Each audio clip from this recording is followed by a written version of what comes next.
We're live. Welcome, everybody. Feels like it's been a minute since I've been here. Missed the last one. And anyway, got a cool show tonight. We got Steve Kush. We got Dave Trampstamp. Dave Levinson. You guys know him. That's an old nickname that other people gave to him. And then we have Panda Express coming on later as well. And first things first, let's pull up the U.S. ARC banner. U.S. ARC, awesome, fighting for your right and my right to own the reptiles, amphibians, and the other exotics that we love. There's a lot of poor legislation that is proposed out there that limits our ability to own the animals that we like, and that's what U.S. ARC fights for. That's the big thing they're always doing. We have 50 states. We could just exclude Hawaii because they're not allowed to own anything there. I don't want to go out too much of like a fine print rant, but most of these states have sometimes poor legislation being proposed, and that's what U.S. ARC is there. You got Phil Goss, Vanessa, Dan. You got a bunch of people doing a bunch of great stuff. Please support them. Buy some stuff from them. Share their information. Share stuff on Instagram, Facebook. If you're not able to donate, do the auctions. U.S. ARC is great, and we're in a really good position because of them. So then we got this Reptile show. The Reptile Super Show is coming up. I'm not sure if I can make it, but if you can, because I got to decide if I have to do, because it's on the same weekend as Puyallup. That's a PAC NWRS show. Both are really good shows. So we're going to give a shout out to Jeff, the PAC NWRS shows. That's in Puyallup, which is south of Seattle. Awesome show. That's in like July or end of June. You can look up the date. I don't have this shit on hand ever. And then the Reptile Super Show is on the same exact date. I'm going to try to do both shows. I don't know how I'm going to be in two places at once, but I would love to try. And without further ado, we're going to bring on Steve right now. How's it going, Steve? Yo, how's it going, man? Good to see you. Yeah, likewise. So there's one thing. Actually, I don't know if you heard about this one. This is pretty cool. I just made a post. It's now legal to ship Western hognose to the state of Colorado. Yeah, I saw your post. That's pretty big news. There's some people who wish that it applied to them about 15 years ago. Yeah, I know. The leucistic hognose guys, there's so much lore. That's probably the Culebrid mutation with the most lore behind it. Has to be hands down, right? Don't you agree, Steve? The leucistic Western hognose? I mean, I can't think of another one. Yeah, probably. Yeah, so. It's bad. They were as far as bad goes, yeah, I would say as far as good goes, maybe like the palmetto corns, as far as like the best managed project of all time or something. But like, yeah, as far as the dirty, nasty history, yeah. The leucistic hognose is pretty wild. Yeah. So anyway, yeah, just got past May, and you know what? Guess who helped push that along? U.S. ARC. Now, I don't want to talk about negative stuff, but I do hate sometimes when people they frame U.S. ARC as like, hey, they should be doing this and that, and they're just making up stuff in their head about like what U.S. ARC is like they think should be doing, but it's like not really related to what actually U.S. ARC actually does. U.S. ARC fights legislation and helps, keep reptiles and amphibians, legal to own and within a reasonable manner, and they support positivity and pro things in the reptile community. But I always see things like, oh yeah, people like think like U.S. ARC should be doing this, or I'm like, that's not what they do. Yeah, it's interesting because people kind of expect like it's like going to daddy, like fix all my problems. Like they're here for a specific kind of problem. And they do a damn good job at that. So, yeah, matters of like conservation or policing the hobby or whatever maybe, it's like that's not what they're here for. Like, let them do what they do, and let whoever should be handling those other things handle that, because they're overextended as is. So well said. Because that's the thing; they have limited funding and stuff. And this is like we're a smaller organization, and they're doing the best they can, and they're doing a really good job. Because they're always pushing, nonsense in different states like all the time, and U.S. ARC is like winning like a large number of them, like 99% plus. Yeah, so they're doing they're doing an absurdly good job. Yeah, we're really lucky to have them. Usually, the ending, like the exact verbiage in the bill that passes, is not what was introduced initially. Like, if anything does pass, it usually becomes a little bit more reasonable along the way. Yeah, true. Yeah, that's a cool thing. So yeah, Colorado, that's now legal to ship Western hognose there. You just need a health certificate, so you need to get a health inspection, and then within the state they don't need it, and they're no longer monitoring or restricting numbers. So if you want to start breeding like 100 hognose in the state of Colorado, you can, and that's a pretty big economy, and there's a lot of people in the state of Colorado. Yeah. I think it's going to take a little bit of time because so many people were like scolded for so long about owning hognose, Western hognose in the state. So we'll see. But I already did one shipment. It was an insane one because they had to arrive like Friday. And it's like, that's the earliest you could possibly ship them. And if it was a day sooner, it would be illegal. And so he's like, if they don't arrive by Friday, I don't want them. I'm like, what are you? I was like, this is insane. But we made it work. Yeah. It happened. Yeah. Weird. Yeah, my like Fed sense would be up if somebody said that to me. Like, nope, I need him on Thursday. It's like, well, who's gonna be at my door Friday morning? Yeah, right. Can you ship them to arrive April 30th? I think no. May 1st. Even May 1st maybe kind of feel a little bit. I had to call the DNR just to double check. What time does the law go into effect? Yeah. You're like noon. It's like, nope. Oh yeah. Yeah, it is at May 1st, so I didn't really ask the exact time. I know you're joking, but yeah, at midnight, I guess. So, Steve, have you been doing any shows lately? What's actually been new with you? It's been like we are in the same circle, but we don't always, we don't talk a ton about what's going on lately. Yeah, I mean, not much, honestly. The last show that I attended was Tinley. The next show that I'll probably attend might even be Daytona. So, I mean, it's not a show. Neither are shows, but I'll be at Trap Fest and I'll be at IHS. Okay. But neither are shows. Honestly, just like breeding season, nothing really crazy popping off yet. I like to keep things under wraps, but things are going well. Not perfect, some ups, some downs, but overall good stuff. So by summertime, should be looking at some cool babies popping out over here. And yeah, it's kind of that time of year for me of like, there's some eggs cooking, there's some gravid females, et cetera, but nothing has really been like the real action hasn't started yet. So hopefully a few weeks away from that really getting going. But kind of in that holding period. We're also like breeding season's coming to an end too. So it's not like I have a ton of pairs going at any point in time. Like it's down to a select set of animals that are still developing. So it's kind of in that purgatory right now, that spring purgatory. Now I've seen you posted a video. It's a spilotes, so like the tiger rat snakes.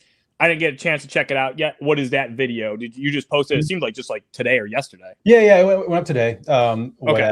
At 1 Eastern time. Just kind of a video updating on my collection of spilotes, kind of explaining a bit about the genus, the differences between the tiger rats and the Amazon puffing snakes, the Central American tigers, the South American tigers, talking a little bit about keeping them, just why I love them so much. So, always like talking spilotes. Christian Dierdrich? Oh, the name rings a bell, but he was at Cooler Bridge Fest. He's into spilotes. He got here's the thing. I just know that tiger rats and spilotes. And so I just know him as like encompassing as just like one species when it's not, because you're talking about these Amazon puffing snakes. That's not a subspecies. That's a separate species. That's full species. So you got Spilotes pilatus, which are the tiger rats, and then I think technically Spilotes pilatus mexicanus for the Central American animals. I'm not sure exactly where that cutoff is. The Costa Rica population is an intriguing one of Spilotes. They look nothing like, because you can kind of get like a bit of genetic drift where you see how it transitions. And then these animals in Costa Rica look kind of nothing like anything else. Super interesting. Are they real orange? No, they're much more like burlap tan. Oh, okay. And but then their heads are tan, where like most Spilotes have black heads with yellow pattern on them. Yeah. These are the opposite, where the pattern color, the tan is the head color, and there's a little bit of black etching on there. It's almost like they have like a sock on their head. It's really weird. Okay. There's none of them in captivity to my knowledge. I've never seen somebody post a Costa Rican tiger rat.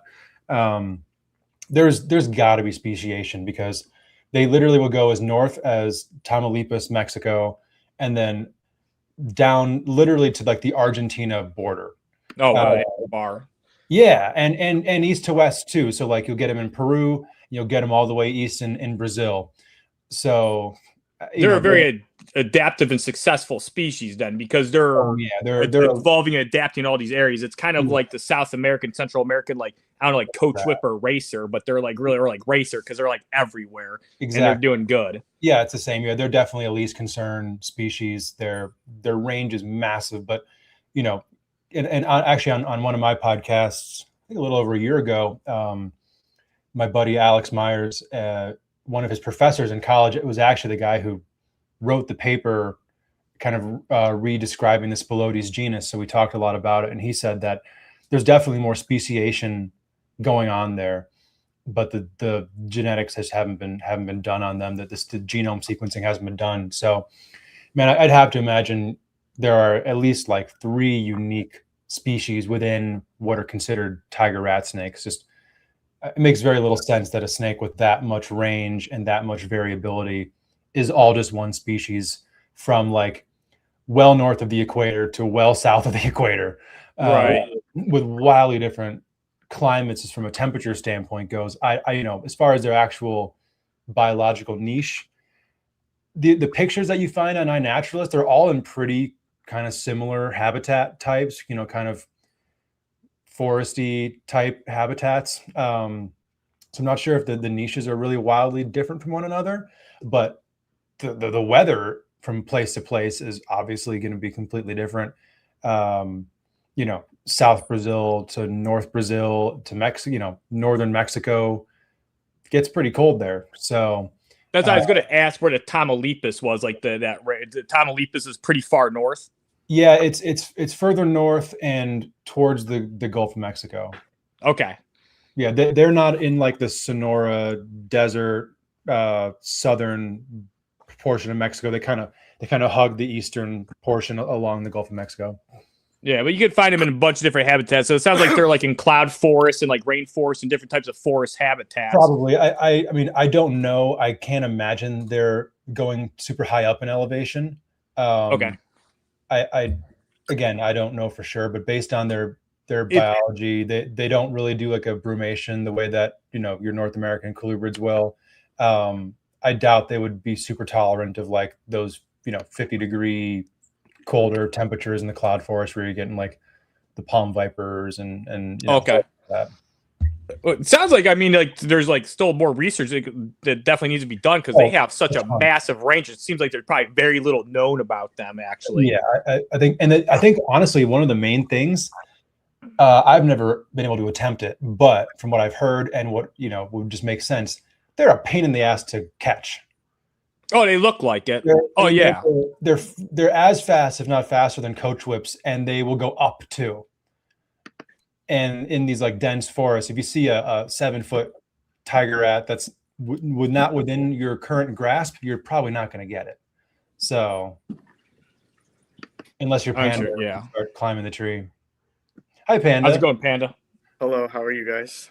Doing all right. Really late as always, I see. Gotta keep it, dude, you know? No, I mean, you're on time. It's like it is your 9:12. I was say, where's Dave at? Well, I'm here. Yeah, that's the first thing he said. I thought he was just getting ready, so I don't know. I think he just got this camera off. Dave, where's your camera, buddy? Well, I don't know. It won't let me work. MJ's giving me too much power. There's all these new buttons, and the camera's just in red. Try making it not red. Well, I Try did, making it it green. took me off the stage a couple times. Watch, I'll click on camera. He wasn't lying. Gotta keep it consistent. You know what I mean? Me being late versus Dave being Dave. I mean, podcasts take a little bit to get taken off anyway, and we needed to do some intro stuff. Yeah. I kind of like stuttered and talked about US Arc for about 5 minutes. You know, I had to do that. So, yep. Then started talking Spilotes. Yeah, we got right into the Spilotes. I remember when I used to, I mean, I still see them sometimes. I used to see a lot more wild caught ones though.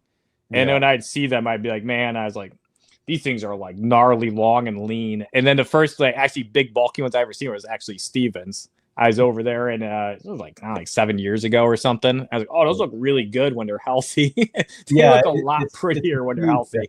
Oh yeah, it really is. They look good. Yeah, because when you see like a wild caught one and it's like on a lean side and it's kind of skinny, it's like, it doesn't look like a good snake. I mean, I could see the colors are there. It's interesting, but yeah, healthy, they look really, really good. Yeah, when they're healthy, they're fucking strong, dude. Yeah. The thing is with like the wild caught ones, you see they're all like, you can't hear me? I can't hear you. Jeff, can you hear me? I can hear you fine. I think Panda's fucking with you. There's no way. No, really? Wait, so you can hear Junior, but not me. Yeah, I don't know why. Oh, wait.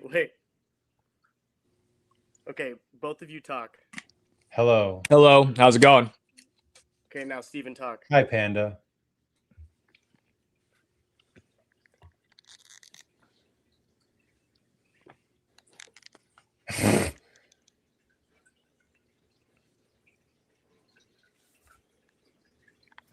I just sent you the video. For some reason, it's not playing on my phone. Well, I can't hear him at all, but I can hear. You may need to exit and come back because it's not. Yeah, you might have to exit. It's not either of us. Okay, hold on. Yeah, it's not. Yeah, everybody can hear you guys. Like they can hear all of us. It is you, my friend. All right, off to a ripping start here. We were doing fine until Alex and Dave decided to show up. Yeah, right. I don't know. Maybe tell them to hold off and rejoining. Yeah, I mean, Dave's been gone for a few minutes now. I'm not sure it takes that long to. Yeah, I don't know. We'll see. We will see. I guess anyway, back to what we were discussing though. The thing that's interesting about the Spilotes genus is that when it was reclassified, the Sulfurius, the Amazon puffing snakes, were the type species for the genus Sustes, which are also the neotropical bird snakes. Oh, okay. Yeah, I know those. I know the neotropical bird snake. Yeah, like what Jason Hood works with. And because those were being reclassified into Spilotes, they had to scrap the genus Sustes, and then the neotropical bird snakes became Phrynonax. So it was a whole jumbling up of what existed to be, what it is now. It is interesting though, because the tiger rats and the puffing snakes, they're similar in some ways and vastly different in other ways. And then the bird snakes are kind of they're the most dissimilar, but not to a crazy degree. They do have some decent similarities. So it's interesting. I think all three of them even overlap in certain parts range wise. So okay. Did you species of Phrynonax? So yeah. Did you hear that, Panda? Yes. Okay, very good. You said that hesitantly though. I was making sure our dogs get fed. Mm. All right, very good. And we'll see what happens with Dave. Dave might enter later. He might be trying. I think he's probably in there. He's just trying to mess around to see if he can get the video started before he joins. All right. So one thing I was going to talk about was the current state of the market. I think that's one I kind of talked about like a decent amount, but it can segue into some interesting things. And I mean, the one way to kind of put it simply, I tell people this all the time. I would prefer this current day market, like what we've had in the past 6 months, over anything I experienced prior to 2019. Between 2000 and when I started really selling stuff, like early mid 2000s, like 2003, 2005, that's when I had like a decent amount of stuff for sale. And I was breeding geckos with my dad, and I was selling hoggos at that time too, but my hoggos collection was pretty small at that point. Between then and 2019, a lot of the market was like up and down. I wouldn't say it was bad, but I would say the market's grown a lot, and my customer base and just the interest in reptiles in general is much larger now than prior to 2019, with the introduction of, like, of course, social media. YouTube's been a huge driver. A lot of really good reptile influencers that are getting people into the hobby, and as well as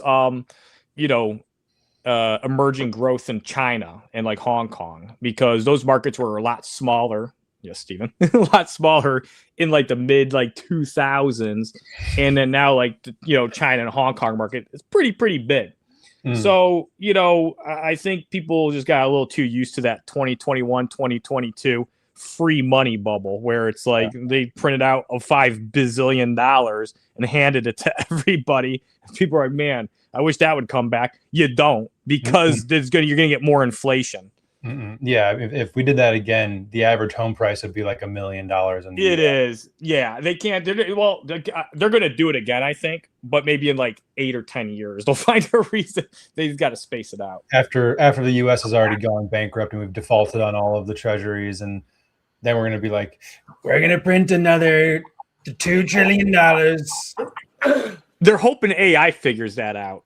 And the thing is that if you're having a hard time selling reptiles, you could also consult with AI. Ask ChatGPT. Don't listen to me. Ask ChatGPT. Have you done that? No, I haven't. Not yet. I wouldn't. ChatGPT, man. Like I had somebody use that. Terrible advice about selling reptiles. Reptiles. There's ChatGPT and any of these things, Grok and Claude. They don't have any good, reasonable, like established information on the reptile hobby to be even useful. It'll just give you generic stuff like post. Well, some of it's going to be true. I've got some of my worst advice in my entire life from ChatGPT. You want to talk about Can you share some? Yeah. You said you want to talk. I mean, I guess I would privately, just because it involves industry stuff, but like in a very kind of bullshitty way. But we're just like. It was dealing with like a banking institution, and I was just like, everything seemed pretty straightforward, and it turned out it was wrong about like everything. Stuff that's available on the internet too. Like I could have Googled all this stuff and probably found it out, but ChatGPT just so confidently got it 100% wrong. It messes stuff up. I mean, the one thing I will say is like I think AI is helpful. But when you already have some knowledge, pretty good knowledge on the topic, you don't ever want to go into it like asking it something and you have no idea anything on the topic, and then going with the information it gives you, because you're probably going to get bullshitted. But yeah, I've asked it stuff. Actually, you'll like this one. My taxes are pretty complicated. I started taking pictures and uploading the shit. I was like, I'm going to have AI ask, I'm going to start having it help me do my taxes to add up stuff. It looked like it was going good. And then I started double checking some shit. And I said, it was like, and this is like printed out stuff too. It's not like handwritten. And I had to ask the AI, I was like, hey, you missed these fucking payments. And it's, oh yeah, you're right. I did miss those. And after that, I was like, fuck this shit. I didn't use it at all. Hey, I got a question. Yes, sir. Do you think it dumbs itself down because it's way smarter than that, and it's just, letting us know it might not be? But That's exactly what I was going to say. This is the period of time where it's letting us get comfortable. It's like, oh, it's not as good as we think it is. And all of a sudden, boom, runs the fucking world. We didn't see it coming. We thought it was dumb. Or it's been running the world. I heard the government, the AI they use is like 10 years advanced versus like what we have. That's probably kind of true. Yeah. I love the AI I'm asking Grok. We're going to use Grok on this one, guys. I need information on how to succeed in the reptile hobby. Let's see what kind of information it gives. Oh, shit. I know somebody who's already done this, and he gave me a list of species. Ask Brock if they get in the hive. If you were going to start a reptile business, what species would you work with? I bet you I know 2 of the 3. Skinks, northern blue tongue skinks. I think house snakes, it suggested. The AI did that? Yeah. Oh, yeah, the AI is wrong. Well, I would have assumed hog snakes would be in the AI list. Oh, hognose should be on there. House snakes, here's a problem. The house snakes are cool, but I've had a few people that they got into them, and they're like, yeah, these things aren't as easy to feed as babies they say they are. They're like, we've had some like difficulties and stuff, but okay. Lame. So, Junior, are you grokking it right now? Yeah. Do you have the answers? Yeah, actually, the first one. Here's the thing. Wait, how many? I want to see if we can guess them. How many are listed there? Well, I just asked how to succeed in the reptile hobby. I thought you said what species. Okay, all right. Oh no, yeah, just how to succeed. Like, but and this is a good one, and this is one that I have done in a lot of people. This is actually very, very good. This one's actually spot on. Number one, start with education. This is not negotiable. Yeah, that's the thing. Like putting out information. Yeah, Dave, you're wrong. You're wrong. AI is actually right here. It's like do not impulse buy animals. Research the species. And then what I take it is start with education. Well, this one's actually saying educating yourself. I think to actually build a good name to help educate others. The problem with that one, though, is you really need to have a lot of experience. It really helps to have a lot of experience to educate others versus just jumping in and you're newer and educating. That one can be a bit tricky because there's definitely some problems that comes with that territory, especially because some people are like, oh, well, this person, is, just taking information from here or doing this, or, they didn't really build that themselves. It's a tricky one, but, I know newer people and they give out good information. And let's just go to the next one. Choose the right beginner species. Okay, it does have a species list it made, guys. Number one, guess what number one is? Ball pythons. Nah, it's leopard geckos. Oh. Guess what number two is? If it's hognose, your algorithm's all fucked Crested up. geckos. Yeah, Steven got it. Crested geckos. Yeah. Number three. Guess what number three is? I don't. Ball python. A blue tongue. You're close. Well, right now it's. I'll just tell you the rest of them because you guys are pretty much close. The next one's bearded dragons. Then it goes ball pythons. Dragon. I get it. Okay, yeah, and then it said next was four was ball pythons. Then it says split with corn snakes, it's neck and neck, and then blue tongue skink. So panda, very good. And then avoid chameleons, large monitors, or anything venomous. So beaded lizards. Suggestion. Yeah. The chameleons are tough though, because they're very you don't want to see people have a species that doesn't thrive. Yeah, murdering chameleons. That's not good. Master husbandry fundamentals. So I don't know. I mean, and it's showing me images and setups and stuff. I'm gonna have to say Grok is actually kind of partially nailing this. Okay. Ask Grok how many hognose would you need to breed a year to make a living? It says join the community. That's really good. Community is really good. And I think for a beginner, I know people that have only done this for a couple of years and they end up succeeding over people that have been doing this for way, way longer. And it's because they get really involved in the community and they're very active. And then again, some of the education stuff, helping people, it definitely helps if you have pretty good past experience. All right. So what were we going to ask? I just forgot it, even though it was hilarious. Okay. Well, no, it's just how many ball yeah. you need to breed how a year many to make a living? Hognose snakes do I have to breed a year to make a living? Also, do this equation with ball pythons, please. You're wasting a lot of water here, dude. It's about 2 gallons. You're asking it to do a lot all at once. Oh man, I ask it so much stuff. I'll ask it to I usually ask it mathematical. All right, let's see. We could bring AI on here sometime and actually interview AI. Is that possible? I just watched a movie about AI yesterday. Which one? It was with Chris Pratt, and he's strapped into this machine. It's called Mercy. It was actually okay. Strapped. He was being investigated for murder, and that's called prison.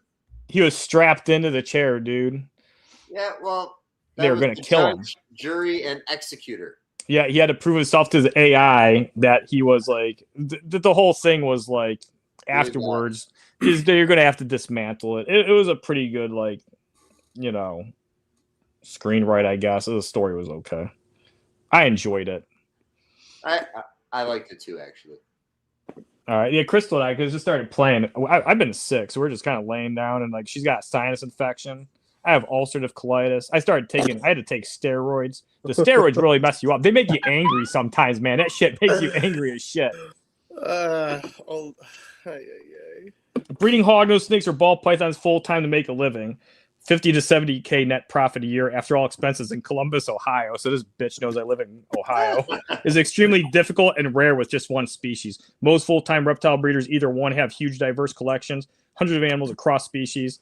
It doesn't really, this is, you know, from its perspective. Focus on high-value morphs with years of experience. Treat it as a side hustle while keeping a day job. The market is competitive. Costs add up and fast, and it usually takes 3 to 5 years to even break even. Many breeders lose money early on or never scale to full-time income. This is definitely what's the answer, Brock? Yeah, I'll be honest. That might be one of the most honest answers I've ever heard when it came to that. Yeah, it is. It's close to what I would say. I mean, like the one thing is, though, the longer you're into this, the easier it becomes. Yeah. As long as you're, you know, making headway. You know, that said, here's the math equation broken down realistically for a 2026 based on current clutch sizes, average sales price for morph market trends and breeder reports, and typical costs. These are conservative averages. Your results will vary wildly depending on morph quality, sales success, and efficiency. Target net profit, $50,000 a year, covers modest living in Columbus, Ohio for 1 to 2 people. Actually living wage data puts a single adult around 46K pre-tax middle class household higher. Net profit per baby sold, $150 to $250 after variable costs. Fixed cost, yada yada, caging, vet, initial stock, show costs, etc. Spread across your whole operation. You sell all healthy babies realistically, 70-90% sell quickly. The rest tie up in cash. 1 clutch per female per year. Hognose sometimes double clutch. Ball pythons usually don't. Yeah, well, never heard of a ball python double clutching. No major disasters. You're in Ohio, no special permits needed. So average sales price. I'm just going to speed up because there's a lot. It's giving me so much information. We can just stop. Lisa asked to do a terms of service, and I asked chat. It says total adult colony. It says 50 to 70 snakes roughly. And it still has a formula. I mean, it's like kind of close, you know, but it does have some like decent points. The ball python equation, same target with the price. So it says about the same. No, it says adult colony. You want to be double with ball pythons. What? Because the average sale is $15. The average sale is lower, and then the clutch sizes are smaller. Clutch size, asshole. Yeah. $15. I don't know, man. We could use Morph Market for that. Yeah. Well, you know what the funny thing is? I was just thinking about that, and I've never like talked about it. But you know, like Darian, like everybody like originally thought like Darian was kind of like a hard ass. And then Darian's like, you know, he wants everybody to put in like their stuff. Like remember, it's like, hey, some people are leaving snakes up that are sold that aren't for sale. You need to get these like marked on sold.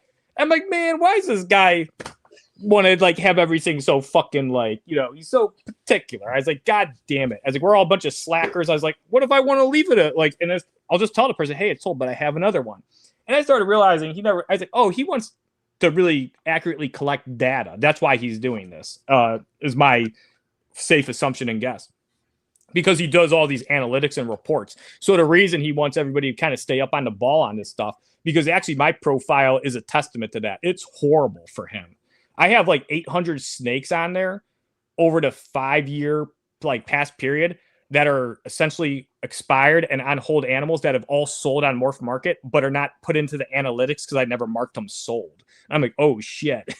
And so I see why he likes to keep up on people doing that stuff, because it makes things accurate.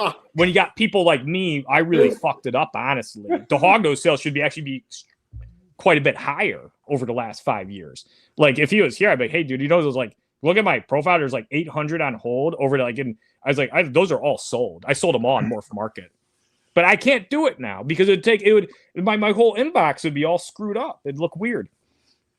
How would that mess up your inbox? Go mark something on sold, like a sold, and then it shows it as a new message. Do that 800 times while you're talking to 30 other people. Now, you have I mean, you got to wait till they message you, but then, or you have to just go to unread messages, I guess. Yeah, I mean, I guess it's easy. I have this problem. I've just sold so many snakes. I don't know what to do with myself. Oh my God. Well, that's over a 5-year period. Dude. You got to remember that was going into 2021 when it was like super sales, Did guys. you just say you sold 800 snakes in 5 years? So that means you have enough to live in Columbus, Ohio now? Yes. Yeah, but actually the 800 that are sold weren't marked. I probably had another 800 sold that actually were reported and marked. Maybe we'll never know. You don't do the analytics. You might be able to live in Cleveland. No, that's just south. Yeah, Cleveland would be great because if I ever lived in Cleveland, that means somebody's paying me millions of dollars to live there. I mean, the closest I get to Cleveland is about a half an hour. That's where I'm at now. I don't want to be any closer. Keep me the fuck away from there, please. That's fair. Is it the crime? Well, I don't like living in the city. And then also, the closer you get to the city, the crime goes up. My sister used to live in Cleveland. She had her car smashed the window out like 2 or 3 times.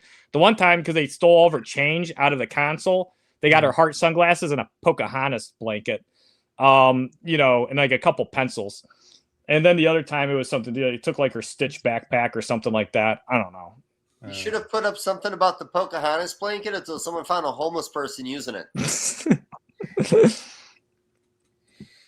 Have we talked about reptiles yet? That's about it. I mean, yeah, before you guys showed up, we were actually talking about reptiles. Yeah, we're talking about spilotes. Yeah, Stephen was actually going out of crazy work, dude. Crazy work. Panda, do you have any spilotes? I do not. No. I'm surprised. You go to this guy's place, he has like all kinds of cool ass species. He has a little bit of everything. Yeah, he just hates everything that I keep. That's pretty much what it is. Yeah, I fucking hate, dude. The shittiest snake on earth is a scrub python, dude. Well, love you. No, a scrub? No, you can't say that. That's illegal to say. It's illegal to say. Steven knows I'm kidding. Okay, that's better. Oh fuck, he's gone. He just got banned. That was weird. He always does that when he doesn't have a comeback, dude. When I hurt his feelings. No, I'm trying to spare you. I don't want to come up with a bully on the podcast. Oh, I do it. Do it. I didn't think it was you. Nah. Do it. No, I'm good. I don't punch down. Is that a short joke? Yes. It's a few things. Are your scrubs doing well this year, buddy? Yeah, much better than last year. I think some issues that I had have been rectified, and no babies yet, but hopefully soon. So eggs? Got to go to Patreon to find that out. What the fuck are you talking about? Damn. Do you ever ultrasound your scrubs? No, just palpate. Okay. Palpate. That's pretty easy for you. Yeah, okay. They're not difficult to palpate. Their follicles huge? Are they like that big or something, like quarter size? They're the same size as any other snake. Okay. Progression. Yeah. Large. Okay. Yeah. It depends on the size or like the age, the maturity of them. Once they hit like 10 to 12 millimeters, you can start feeling them, and then you'll get them up to the point where they're 35 or so. Feel like golf balls. So. Yeah, that's pretty big. Does that depend on the female size? No. Can you feel when they go a little oval on you? Mm-hmm. Yeah, for sure.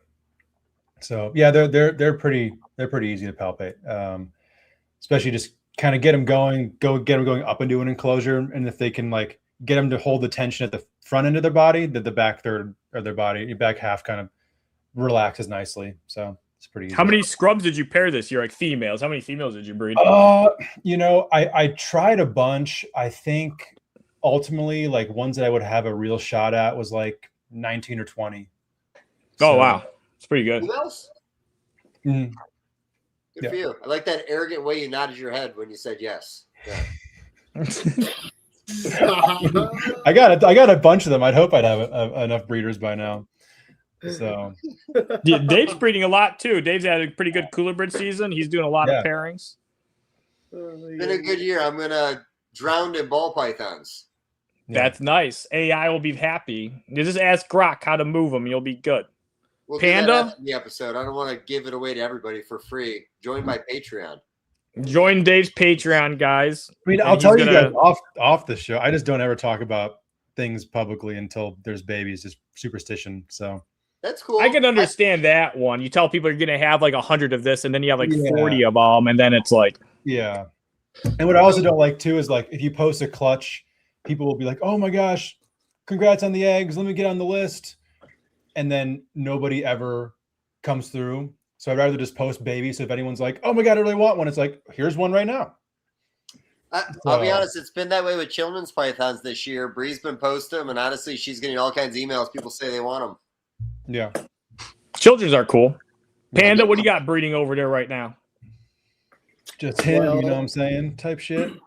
I had Tenosaura clarki eggs, which is Balsas spiny-tailed iguana, but I only had one fertile one that's incubating right now. And then Gastrophilus prasina, leopard tortoise eggs, Tenosaura bakeri, Tenosaura conspicuosa, and maybe some boas. Hey, like Argentines? Sonorans. Sonoran? And you get an ovulation from your Sonorans? Maybe. Patreon? I don't do that. You forgot to say type shit after all of your parents. Oh, my bad, type shit. Yeah, so no, yeah, I have two Sonorans that look pretty big, and then I was gonna pair my Longicatas, but as Stephen says, I self-sabotage a lot, so I just kind of, kick it. And then I'm like, oh man, I should have paired this, and then gotta wait till next year. Did that with the blackhead pythons this year. Everything in that rack system was breeding and ovulating, but I was like, I didn't cool them. Don't do it. They were building the whole time, and then they just reabsorbed. No. Yeah, I like to do that a lot, mainly just because, whatever. They're alive. I enjoy them. If I make babies, it's cool, but I need to focus a little bit more and actually do things. Can I tell you a tradition that I held up this year that you might appreciate? Let's hear it. I pretty much killed my first 2 clutches of Wilma eggs out the gate, like always. Everything else has been smooth sailing. Next 2 days, I got 9 more eggs hatching. Hell yeah. The Woma eggs? Our Woma eggs are pretty sensitive? Yeah, only with me and other breeders. Only with me and everybody else? What the fuck kind of answer is that? Yeah, just me and everyone else who's ever bred Womas has so much trouble with them. No, not really. Just me and everybody else has had the same experience. The first clutch she rolled the eggs out, all except for one. The one she didn't roll out did hatch. And the other one, man, it was just a 6-egg clutch, but one of the eggs in the center started going bad, so I had to remove it from the group, and one of the other neighbors started having an issue. When everything was said and done, it beat it down to 1 egg. The fact that she knocked those other ones out or rolled those other ones out, I kind of had low hope, but everything since then, perfect. Minus losing probably about 1 egg as I go. Nice cough, Panda. Yeah, next time mute when you do that. No, don't mute. It was right when I was talking. I didn't know it was coming, dude. My bad. Well, actually, it's funny. It looked like you coughed on Dave based on the setup. Oh, really? On my setup, it looks like I coughed outside of everybody's box. No, it looked like you coughed right in Dave's face. I'm all about it. I'm ready for it. Hey, do me a favor, Panda. Put your mouth right here. What? Put your mouth right here. This way or that? Nope. The other way. Nope. Wait, hold it there. Get it ready. Keep going. Is it open? Wait, no, Dave, you have it the wrong way. Turn it around. Oh, my bad. No, go back, Panda. Oh, you guys both fucked that up. I don't know. I thought it looked pretty. It was just too big. I had to hold it further from the screen. It was just coming the wrong way. Yeah, I put it too close to the camera. Sorry, Alex. That was my fault. So you missed, dude. Nah, it's fine. I can tell there's a little in your eye. You look a little glossy. That was just from earlier. Not the first time. That's right. So you guys, hey Jeff, you want to talk about all your failures? Are you just perfect? No, I've had so fucking many. He's gonna talk about his Pokemon card failures right now. Watch instead of his snake. Doesn't count. No, I mean my original. The packs I ripped, dude. I try not to rip shit because it's not good. It's just statistically you're gonna get screwed. I just buy cards I like. Are you sure? I don't know. You should just rip a pack right now. These are all packs. I bought this whole setup. I bought 2 of these actually. They're pretty cool. When I got my first leopard geckos originally, pretty much everybody sold me leopard geckos with cryptosporidium.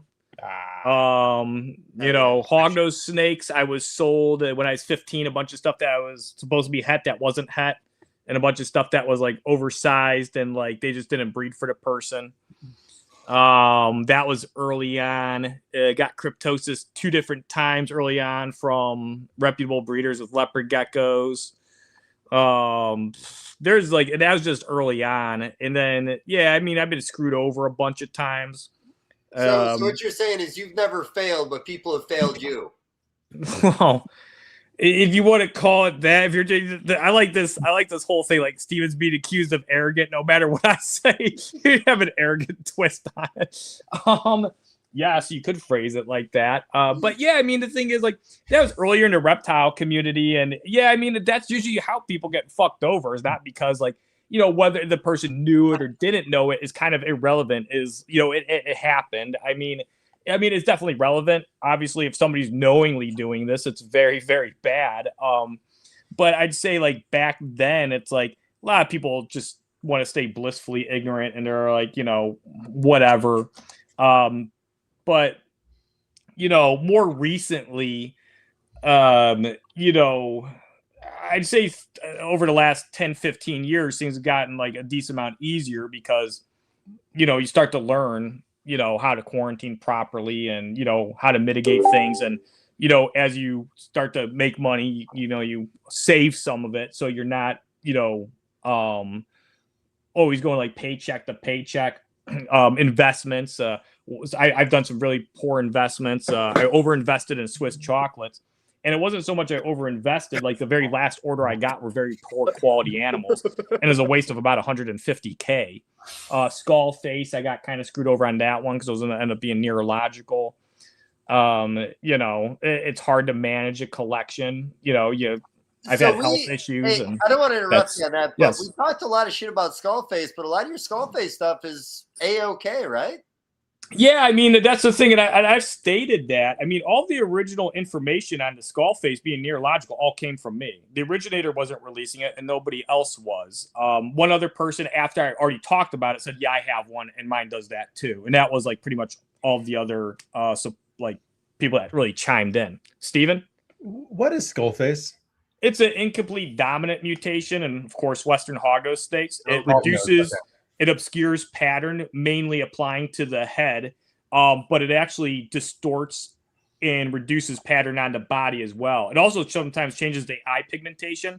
It definitely messes with the belly pigmentation as well as the tongue pigmentation. Like I've had like regular skull face that have like pink tongues, and the funny thing is, if you look at the mutation, it looks fairly vague. It's not like a really impressive mutation to a lot of people, but if you start to look at them, there's a lot of nuances.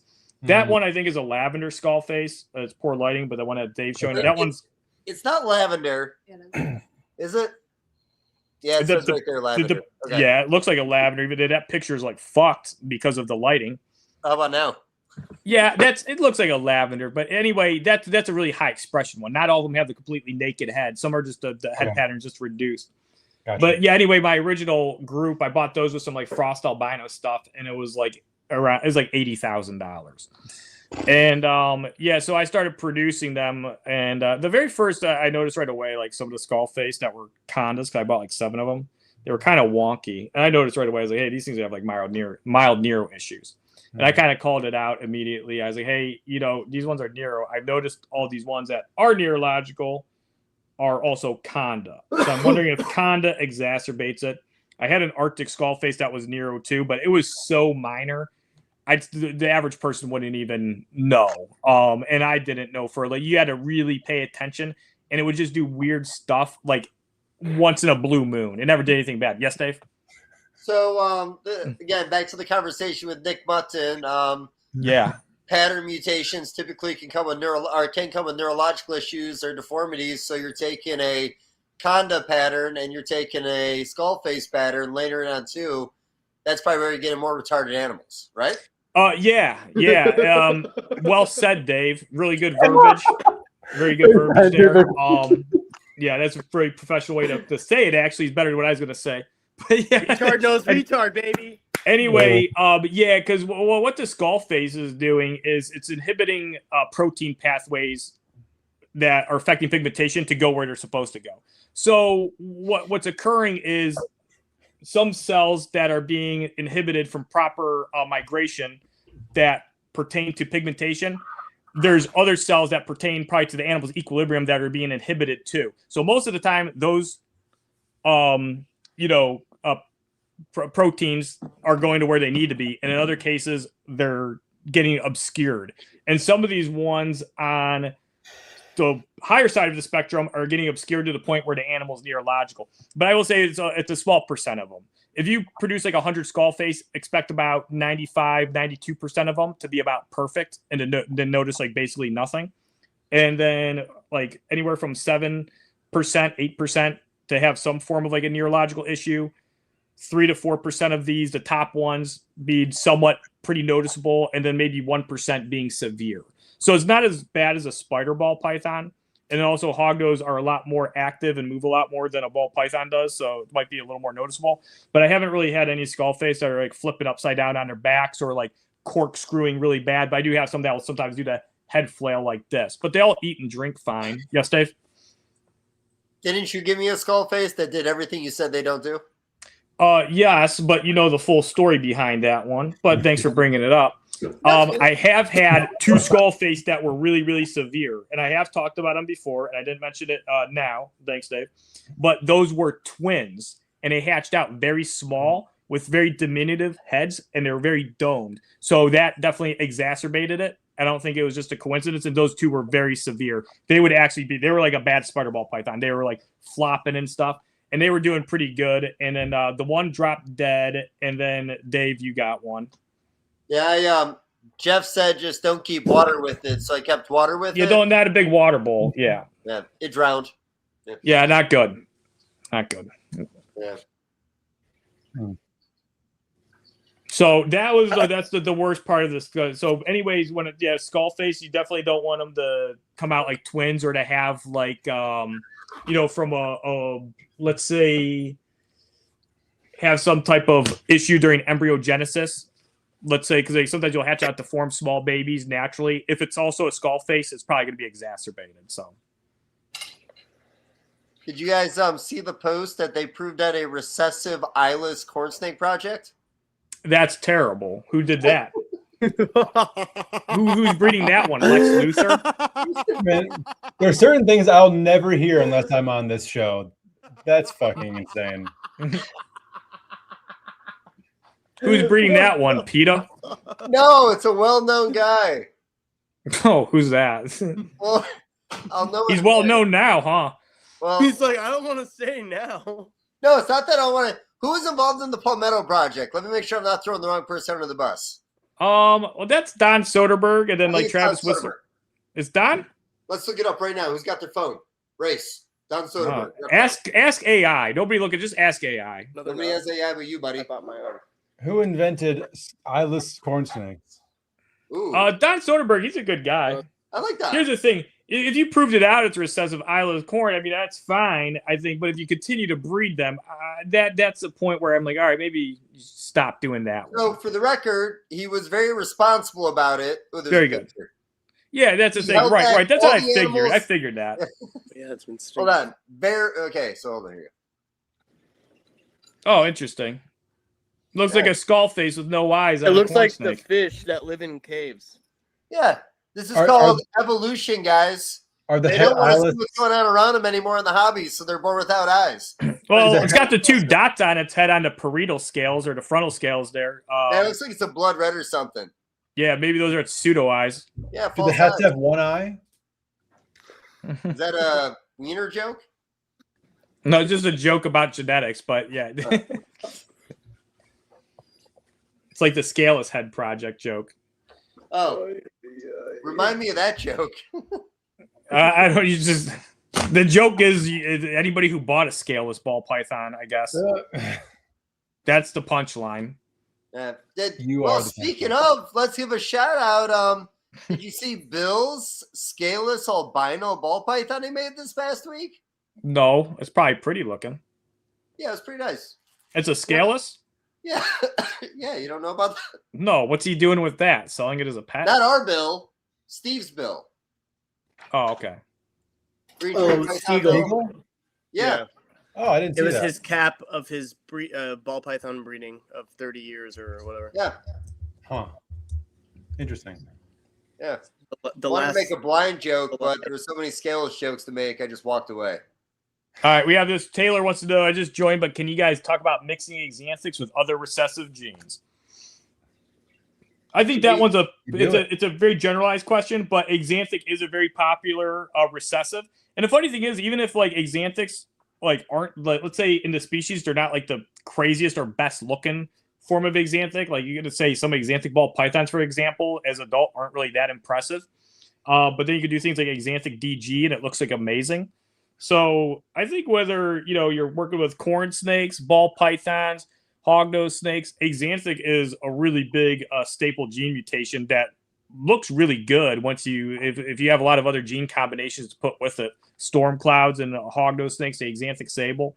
Axanthics are a big fan favorite for a good reason. Nice silvery gray sharp contrast snake, looks really good. Looks good on any species.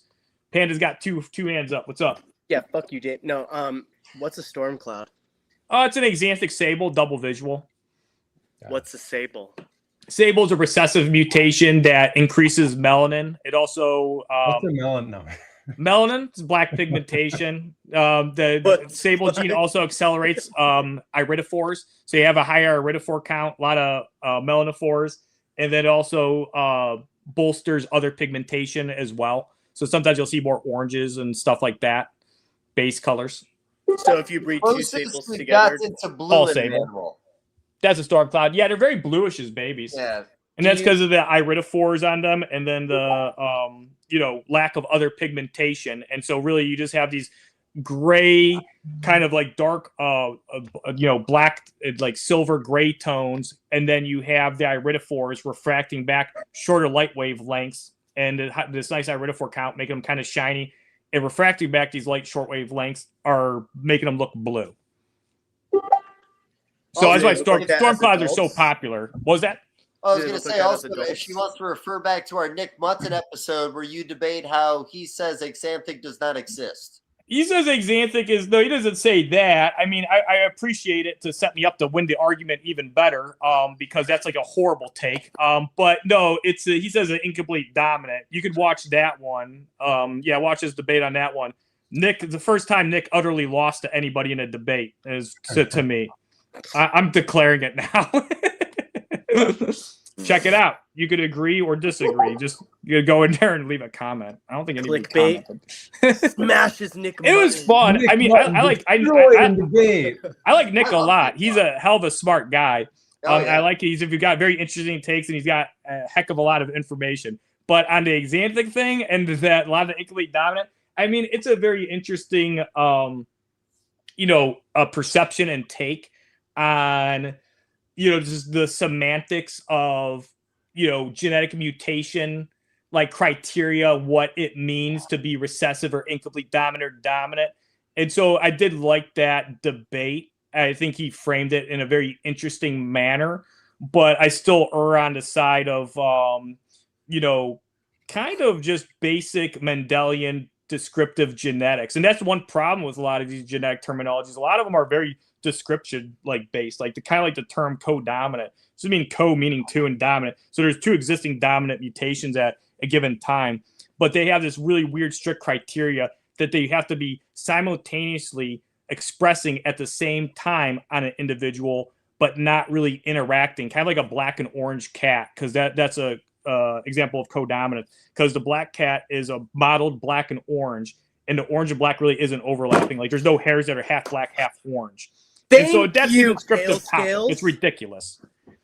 I've been telling him to open a pack for like the last 30 minutes. You want me to open up a pack? It's the only reason why I joined this live, dude, is to watch you lose money. Hey, do you have like a gram scale there that you can weigh the packs on and, open the heavy ones? Yeah, shut the fuck up. I'm just gonna open this bitch. Don't talk shit, son. If you want to talk shit, get Nick Mutton on. Let's do another debate. All right. perfect order being ripped, son. All right. It's a god pack, dude. It's a goddamn pack. That's right. Oh, Yeah. oh very Pokemon time. It's upside down, but we're fine. It's okay. All right. We got a Shinx. This isn't a reel or anything. And we got a Tyrant.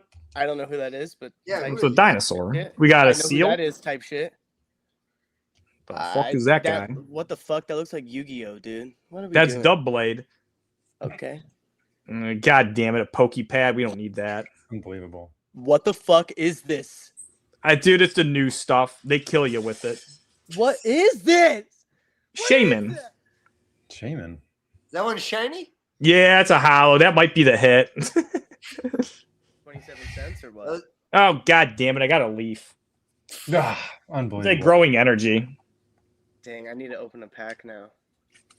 Yeah, just buy a Poke stand from one of your stores, like the whole Hey. thing, and then you just Hey. open up packs whenever you need. Oh, I might have a treat, guys. That might work in your area, but here in Tucson, He is not a hognose breeder in Columbus, Ohio. Okay. It was Really this- five more. this was Raymond expensive to Tracy's buy. Clarity.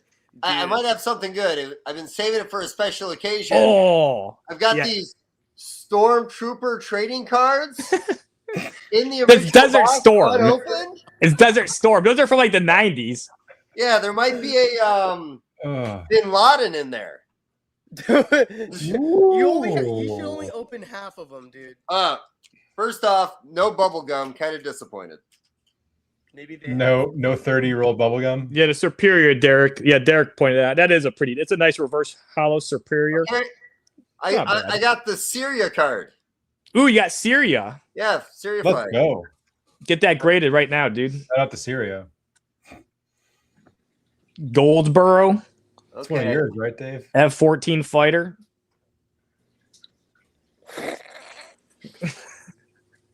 What is this? What fucking is this, dude? Oh, you got a machine gun. Oh my god. That's kind of lame. They should take what kind of gun. Ooh, who's that? Lieutenant General Kelly. Kelly. I'm gonna put Put some this respect on his name. No. An A6 intruder. I think the General Kelly might be the money card in this. I'm gonna put this one in. Put that in a sleeve, dude. That Kelly dude, especially when he passes away, Kelly's gonna go up. I'll be honest, he may be gone already. That's from the 90s. That guy looked pretty old in that. That was like 30 years ago. I mean, he may have been 50 for all we know. Then That is card- true. That guy could still be around. Then the card is worth a lot of money, dude. He could be in the podcast right now. General Kelly, if you're listening, drop a comment in the chat. Man, I wish I opened up a different pack. Dave, you gonna do any more packs? Well, I mean, I could do one more. All right, you can save them. You can save them. Rip 'em, bro. I'll be honest. I bought like 7 or 8 of these boxes. I was gonna do a bunch of card opening videos with Mike Schultz sometime, but we just haven't done it yet. Dave shit I've ever heard. All right, Danielle says a goat is the hit. A goat. What's a goat? An animal. Oh shit, man. USSR. Ooh, all right. Very Oh, clean. man, I'm scared we're starting a lot like the last pack, man. I want more people, Yeah, a rocket. not Is just that one any of rocket. Obama's drones? Let's see here.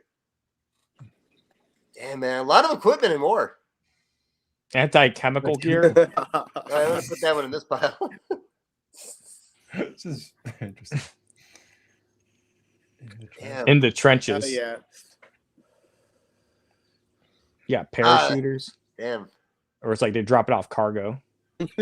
Unit sizes. Hey, yo. That's it. No banging for that one. Sorry, man. Shit. Very cool. Take a little break on those. Let them warm up a little bit.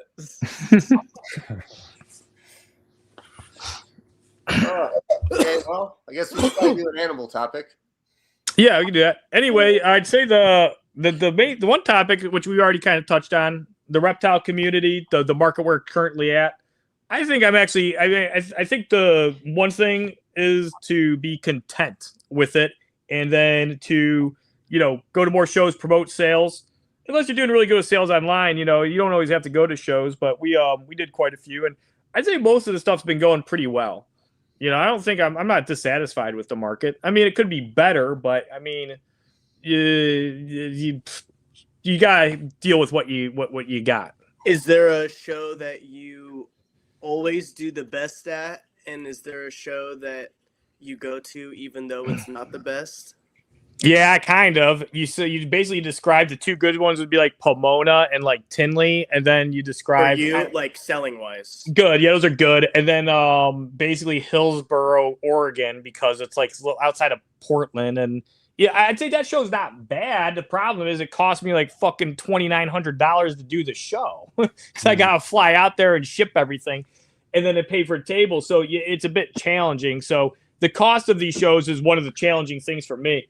If I'm able to do a show and it doesn't cost very much, usually those are like not bad at all because your profit margin, isn't predicated on covering all of these expenses, initially. Like I did Hamburg recently, and that was a very cheap show to do, especially because we drove out there, got to the show, and then did the show and drove back. And, so I spent like $180, whatever, on food. Gas was a little expensive. And then the table cost, actually, there's one guy covered by table costs because he wanted a bunch of snakes. And he goes, I'll get you tables in lieu of that. So I didn't really see. But anyway, the online sales are, have actually been pretty okay. It takes definitely more. You got to be motivated. You got to be posting a lot of stuff and talking a lot. Yeah. And right now, I've actually been a little slow. This past few weeks, I've definitely slowed down because my health has been a little crappy. And then we did a bunch of shows, which I already kind of, committed to. So that made everything a lot harder. And anyway, stuff's still going pretty good. But I could look at my PayPal analytics, and they actually dropped for the first time. Actually, earlier, about a month ago, since I don't really have as many Chinese sales, I was really focusing on U.S. sales. And my U.S. sales were actually beating the year previous, which was beating the year previous to that, which was beating the previous year to that. But yeah, exposure, posting stuff, projects are kind of important too. It can be hard to predict early on, but it is a good, sense to have of like, what are projects that people are going to want, but you also like too. I mean, obviously you can breed stuff that solely you like, and you're like, I don't care if other people like it or not. And generally that's fine in a lot of cases, because if you really like it, other people are going to like it too. And a lot of times I think that enthusiasm is contagious. So this is more for Alex and Steve then, because honestly, your guys' animals are much different than me and his. Me and him both work with a lot of mainstream stuff. We got a lot of competition. Stuff you guys is a little more niche. How are your sales? Show sales or just generally speaking? You can do a mixture. I don't know how many shows you're putting in nowadays, but what are you feeling at shows? What are you feeling online? I mean, at this point for me, if I've done 2 shows a year, I've done a lot of shows. Really just it's really just Pomona for me at this point. Was that funny? It really does. It's kind of funny because he's like this guy's like he's about to be like, he's like Nelson from fucking Simpsons. He's like pointing his finger at you, ha ha. No, it's just funny because it's like, we talk about shows all the time, and I'm over here doing almost every show, and then you're like, dude, I'm at my limit at 2. Oh, okay. Well, okay, that makes more sense. This is what ends up happening. Just that leaving is challenging for me. So, and then also I feel like with what I have, sometimes the show audience isn't necessarily what I'm trying to reach, especially with like the scrub pythons. But like Tinley was always good for the scrubs. I mean, every time I brought some, I at least sold 1 or 2, if not even, 3 or 4 at some shows. But I mean, online is where it's been at for me. This year, I've really only been selling venomous so far because I just didn't have anything left for anything non-venomous. And it's just been like slow and steady, not a crazy rush, but I've sold, I think I probably had sold, 80% of what I started the year with for venomous. Is that local mainly in Texas, or is that? No, mostly not. I've just, Delta shipping to wherever. So you're talking like at Tinley, you would sell maybe 2 to 3 scrubs. Yeah. Now, are those people that were knowing you were going to be there, or is that like a walker that says, holy shit, I've never seen one of these in person, and buys one? Definitely more the former. Yeah, I just don't know if I would feel comfortable selling somebody a scrub python who came up to me and was like, "What is that?" I just don't think that'd be a good idea for either the snake or the new prospective owner. So That's fair. you Is that for any big snake in your eyes? Yeah, for sure. But I mean, I feel like the amount of people who are walking around the show who wouldn't know what a retic or a berm would be, it's probably infinitely less than a scrub python. Most people walking around the show probably don't know what a scrub python is. So they are more niche. That makes sense. They're getting there, but I mean, they're not quite to the level of carpet pythons yet. I think in 5 years they probably will be, but it's been a slow, steady upward trajectory that I think is pretty much right at where it kind of should be. I didn't want it to explode quickly, kind of like the Super Dwarf retics did, and we saw how that went. So, but I feel like social media had a lot to do with that jump too. Oh, I mean, it was fully to account for it. Yeah, no question about it. I've done opening the packs. Hey, are those energy cards like shiny, and are they worth it? No, absolutely not. So I like what you were saying, kind of like that slow build up of like what you're doing, and like even like scrubs in the market. Like, I've always seen them kind of around in the hobby, but realistically, how many scrub breeders were there really in the United States last like 10, 20 years? I mean, 10, 20 years, really not very many. As far as consistency goes, like the Barkers were doing it at a decent, clutch or two a year kind of thing in the early 2000s. 2010s, you would really have just had David Means and Chris Foley, and they would maybe have a couple clutches a year. Some years none. Some years, I think one year they had 5 between the two of them. Dave Prada was producing some for a bit.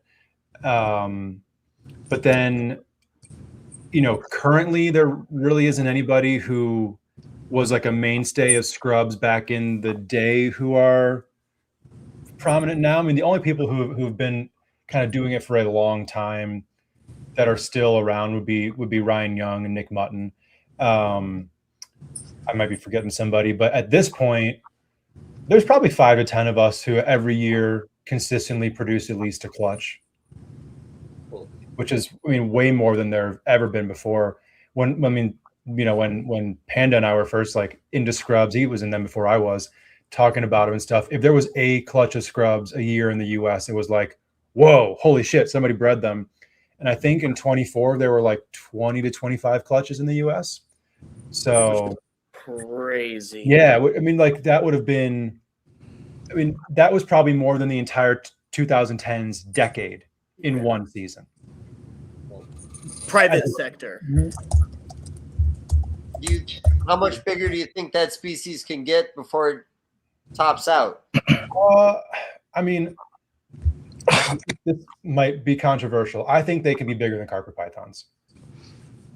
Do you think the lack of mutations, and I know you said there are some wild type mutations, but is it axanthic and patternless maybe?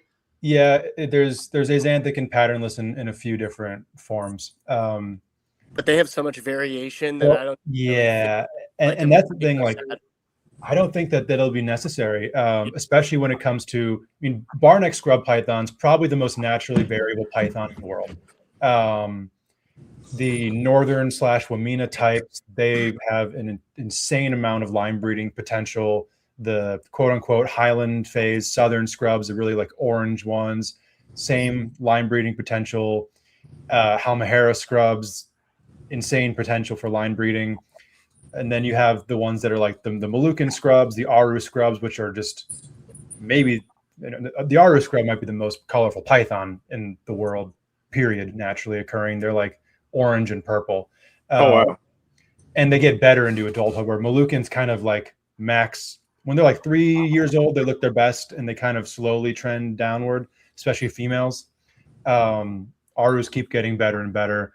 So I don't know. I personally think that they could like maintain a nice steady spot. Ball pythons, retics, green trees, scrubs. I think that's a pretty reasonable spot for them to be at in the long. Yeah, like that's an Aru. Find me a naturally occurring python that looks better than that. I just don't think you can. And in person too, it's green trees are arguably not nicer than that. I mean, it's very subjective, obviously, but like, you know, I'm not going to hate on green trees. But I mean, an Aru green tree is my favorite green tree. So, yeah. I think these are your pictures.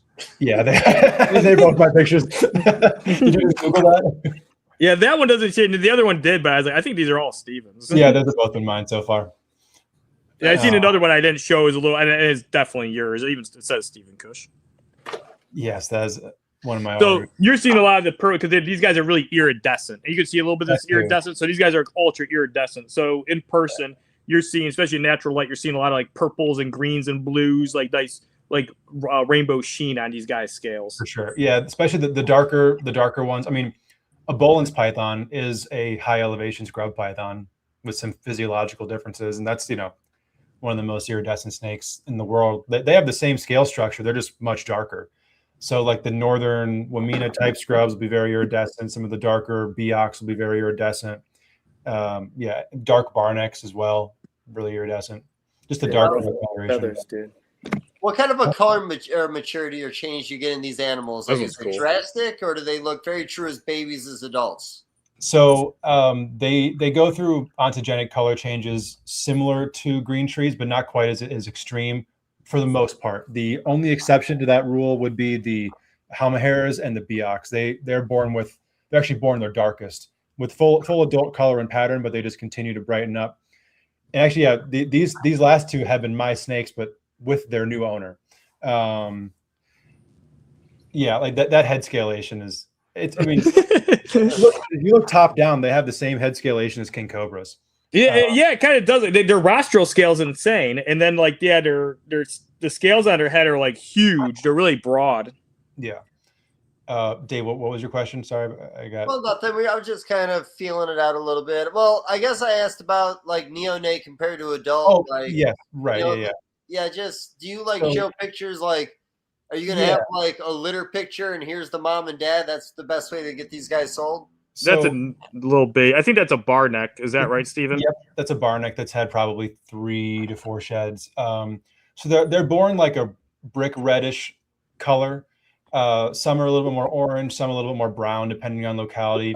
But they're usually born patternless. The ones that do have pattern when they're born are going to be very patterned when they're like heavily defined when they're older. But what's nice about them compared to green trees is most like their color change is probably 80% complete by their 3rd shed. But they do kind of keep changing for the first 4 years, and particularly when it comes to color. You'll get their pattern by the time they get to the 3rd shed, like that animal's going to look like. But I have snakes that are 3 years old and their color looks totally different when they're 4, and it only gets better, which is really nice about them too. Where it's not like chondros where you get like the cool baby color, the OCC, they go black and stuff like that, and then by the time they're like 6, 7, 8 years old, they're now just solid green. With the only exception being the Moluccan scrubs, the gold ones, they will be better looking tomorrow than they were today for the rest of their lives. Interesting. Which one of the things I like a lot about them. Well, okay, last thing, and then I'll stop talking for a minute. What's the most challenging part of that species? The breeding, the conditioning leading up to breeding, the hatching of the eggs? Like, where are people making the most mistakes? I think up until now, the biggest mistakes have been just not acquiring good foundational stock for breeding programs, like getting bigger wild caught animals, etc. Not starting with baby. I was actually having a conversation with somebody earlier today. They were asking me about like different localities, scrubs, like they always wanted to put together a collection of kind of some of the rare stuff, but it's just not really available. I'm like, now is kind of the time because this stuff will be available, captive bred, not in very high numbers, but some of these localities and species like Halmaheras, Arus, etc., that had never even been produced 5-10 years ago, now are being produced. And thing about scrub pythons that make them a little bit different is it's hard to hold back a whole clutch of scrub pythons. So they're going to be available. So at this point, you really can put together a fully captive bred collection of almost every type of scrub python that's available in the US. And from my experience so far with breeding captive bred scrubs compared to breeding wild caught, it is a lot easier. And I think, once we're at F2, F3, I think it's going to be a similar trajectory to retics. There's nothing about them that's super like, they don't need to get really cold. They don't need any super crazy parameters for breeding. It's not like they're very easy breeders as far as like if you have a good male and a female with follicles, they're going to lock up. Getting locks is not challenging. It's kind of getting them through the process, but it's not any more challenging than any other python. I don't think so. And I think the issues we're running into right now are overfeeding is a problem when it gets to adults, and then just dealing with wild caught snakes. So as soon as we're into, just generation upon generation of captive bred where you're not really having to deal with wild caught anymore, and then people kind of figure out how to feed them better, I don't think they're going to be challenging at all in 10 years. I think we'll be thinking of them the same way we think about green trees or carpet pythons, blood pythons, etc. How big are your scrub females when you're breeding them? Like, what's a good like range and size? So the smallest female that I've bred was a Halmahera, and she was 6.5 feet long. So she was very small, but that's also a smaller species. Yes. Okay. Typically, I find that once they're able to eat large rats, they're pretty much ready to go if they're old enough. A scrub python egg and a ball python egg side by side are pretty much the same egg. So just like look at the back half of your snake. If you think a ball python egg can fit in there, she's probably ready to go.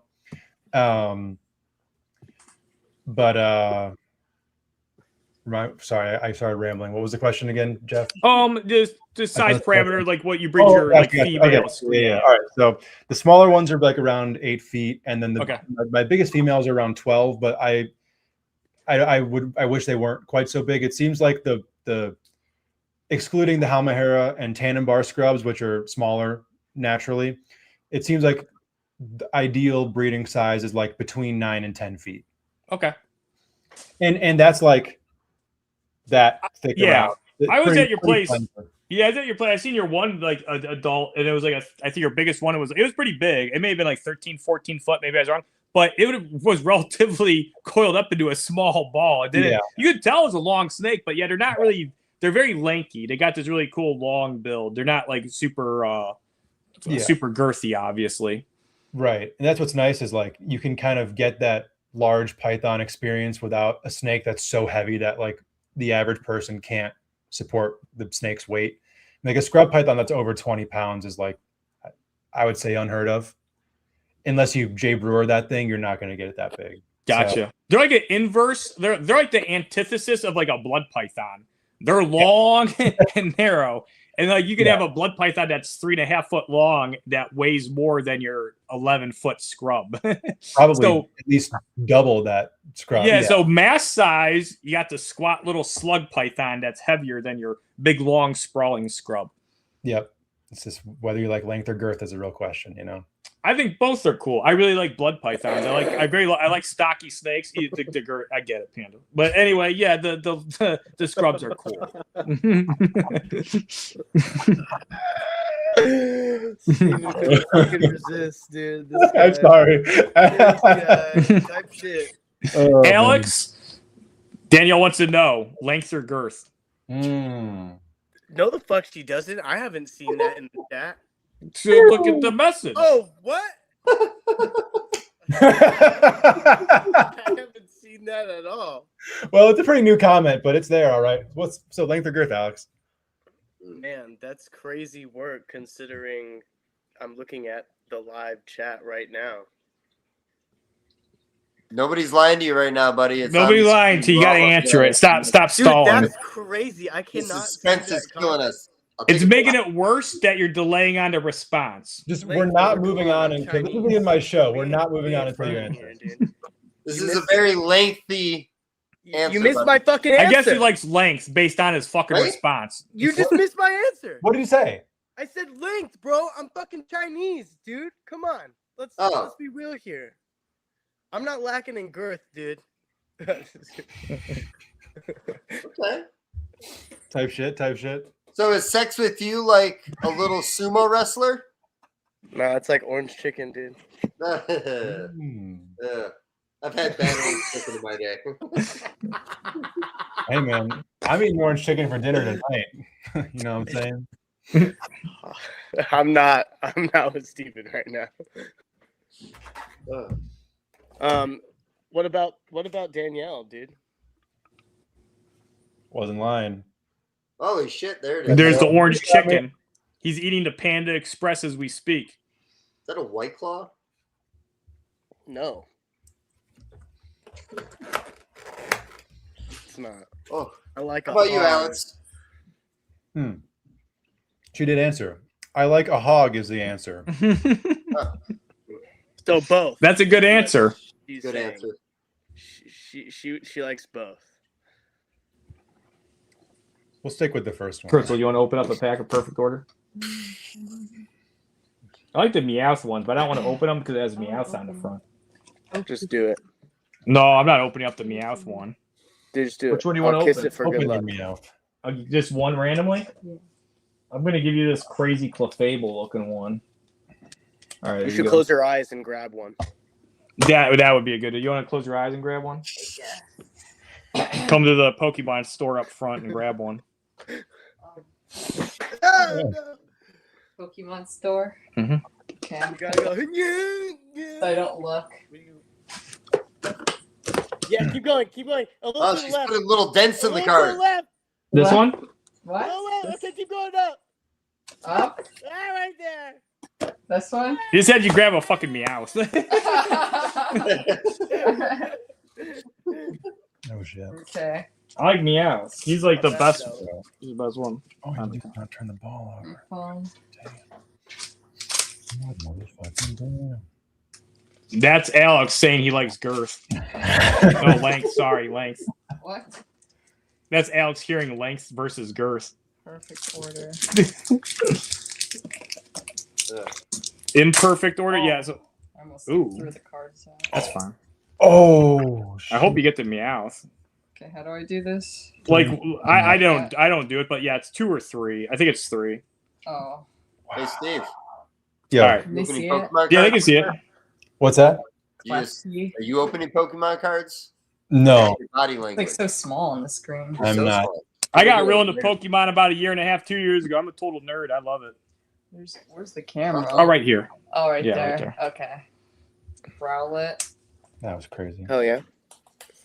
Dave ripped some Awesome. Desert Storms. My eyes are Heck, too it's small, just like all, Crystal. like, Yeah. trainer cards. What the fuck is happening? Hopefully, goddamn these trainer cards. They got like 2 hollow like Leafs. I'm pissed. They're the energy ones. Like a guy, another trainer card. There, I got that one as a pull and as a full art and as a fat guy. That was Got this terrible. Bird. Now I got a sword. I told you not to open up the Meowth one.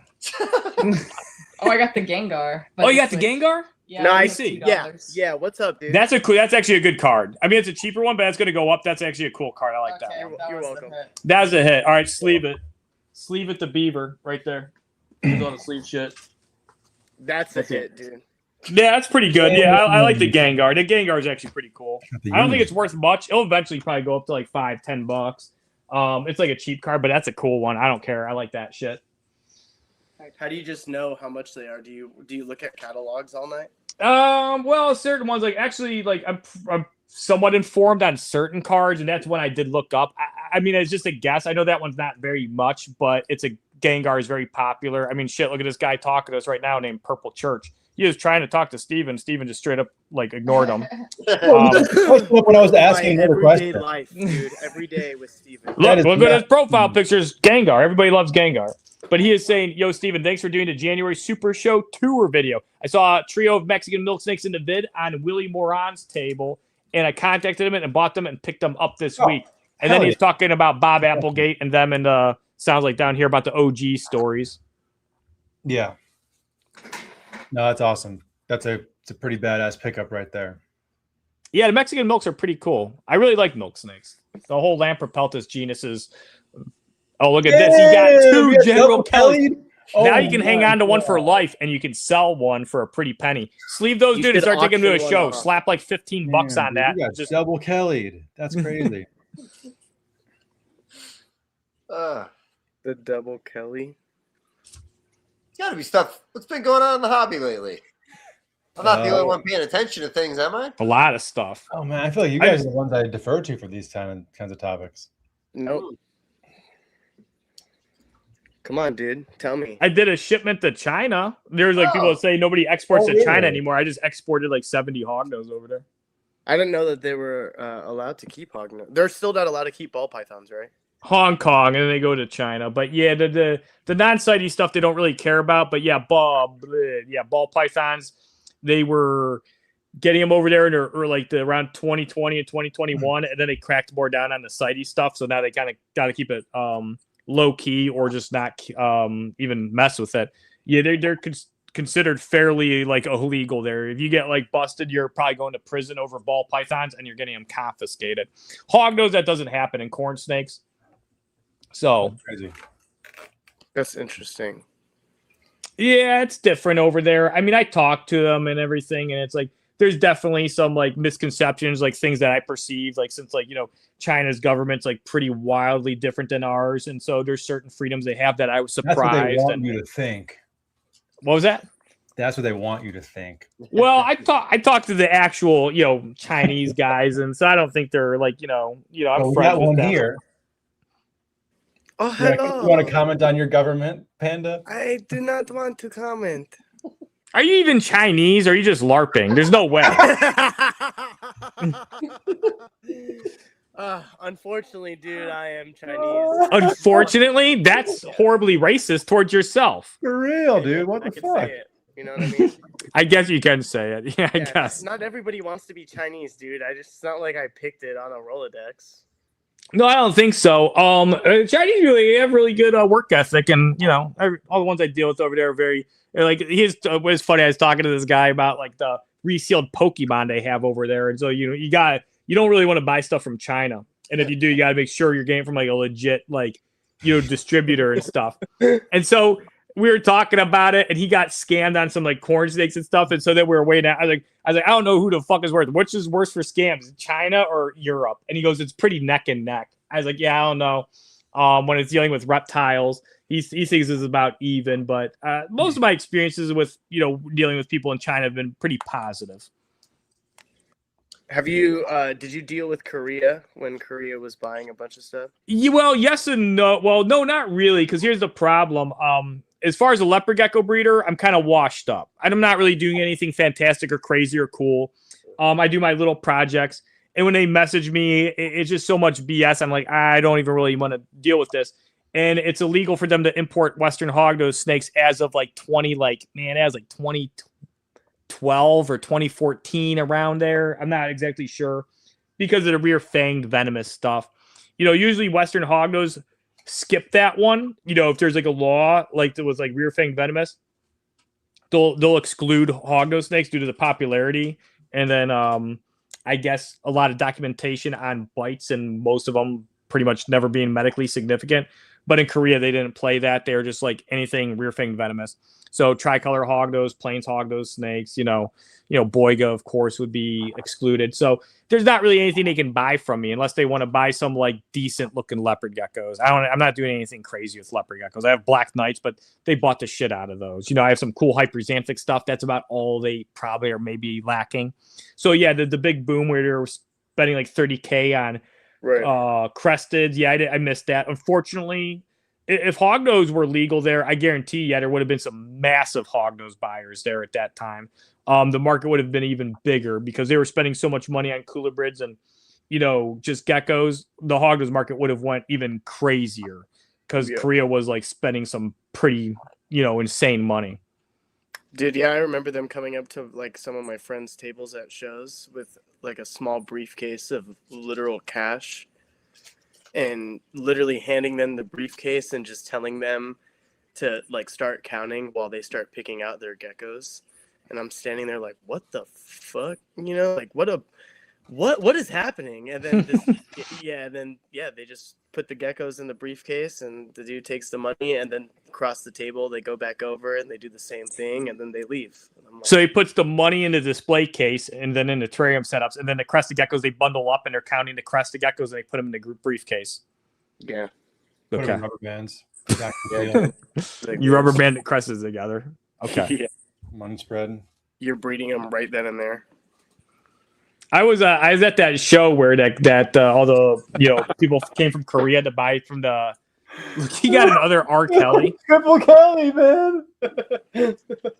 That's a lot of Kellys. Kelly. It's the He's only either person common like or that. you're getting really insane odds. No, I'm getting horrible odds. Those are the only 3 people I've found so far. Look at this thick stack, man. God. All it Yeah, is it's a thick weapons. Keep going. I'm sorry.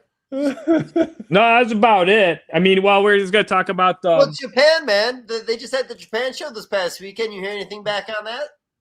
I mean, they're always having shows over there. We just know some people from the U.S. went there, and so I'll ask Bob. I'm sure he'll say it's a good time. I used to go to that Japan Expo every year for about 6 years. I went in my mid-20s, early to mid-late 20s, and it was always a pretty good show. The Japan market's a bit tough because the yen is significantly weaker than the U.S. dollar.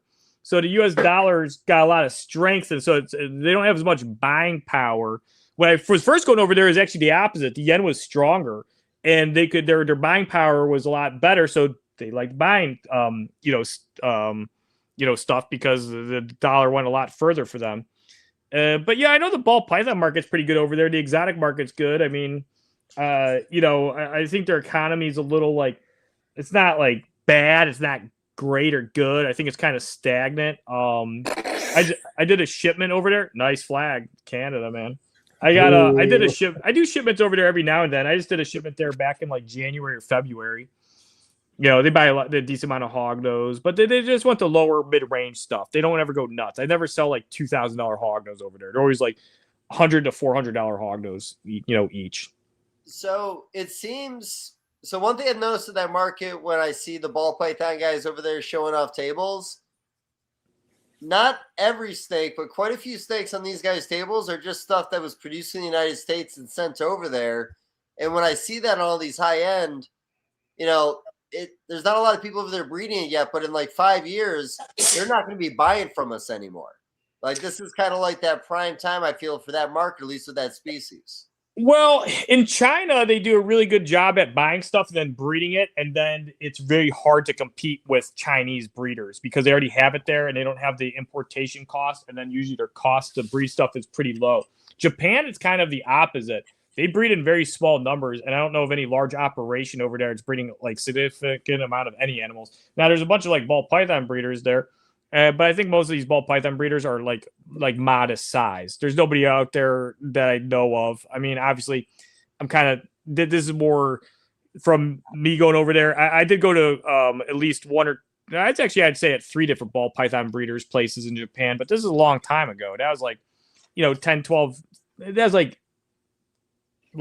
10 years ago, I guess. Yeah, and things can change a lot in a decade, 10, 11, 12 years. So, the one thing, even when I talked to Daisuke and stuff, he'd be yeah, there's not a lot. There's nobody over here really cranking anything out or doing really big operations. And the Japan market, I mean, Japan population is pretty big. It's 125 million people. It's about a third of the United States. And there's a lot of people that are interested in exotics. But yeah, I think there's enough new projects over here where there's, always some room for them wanting to import some stuff to resell or just to keep and breed. Yeah. Dave, are you going to Scottsdale? Danielle wants to know. Scottsdale. Panda, you go to Scottsdale? I will be attending, but I'm not going to go. Okay. You'll be attending, but you're not going? Yeah. You're not vending, you mean? Yeah. That's cool, man. Hey, we're going to do some real herping this time? Yeah, dude, let's do it. I'm done. Steven, you going to Scottsdale? When is Scottsdale?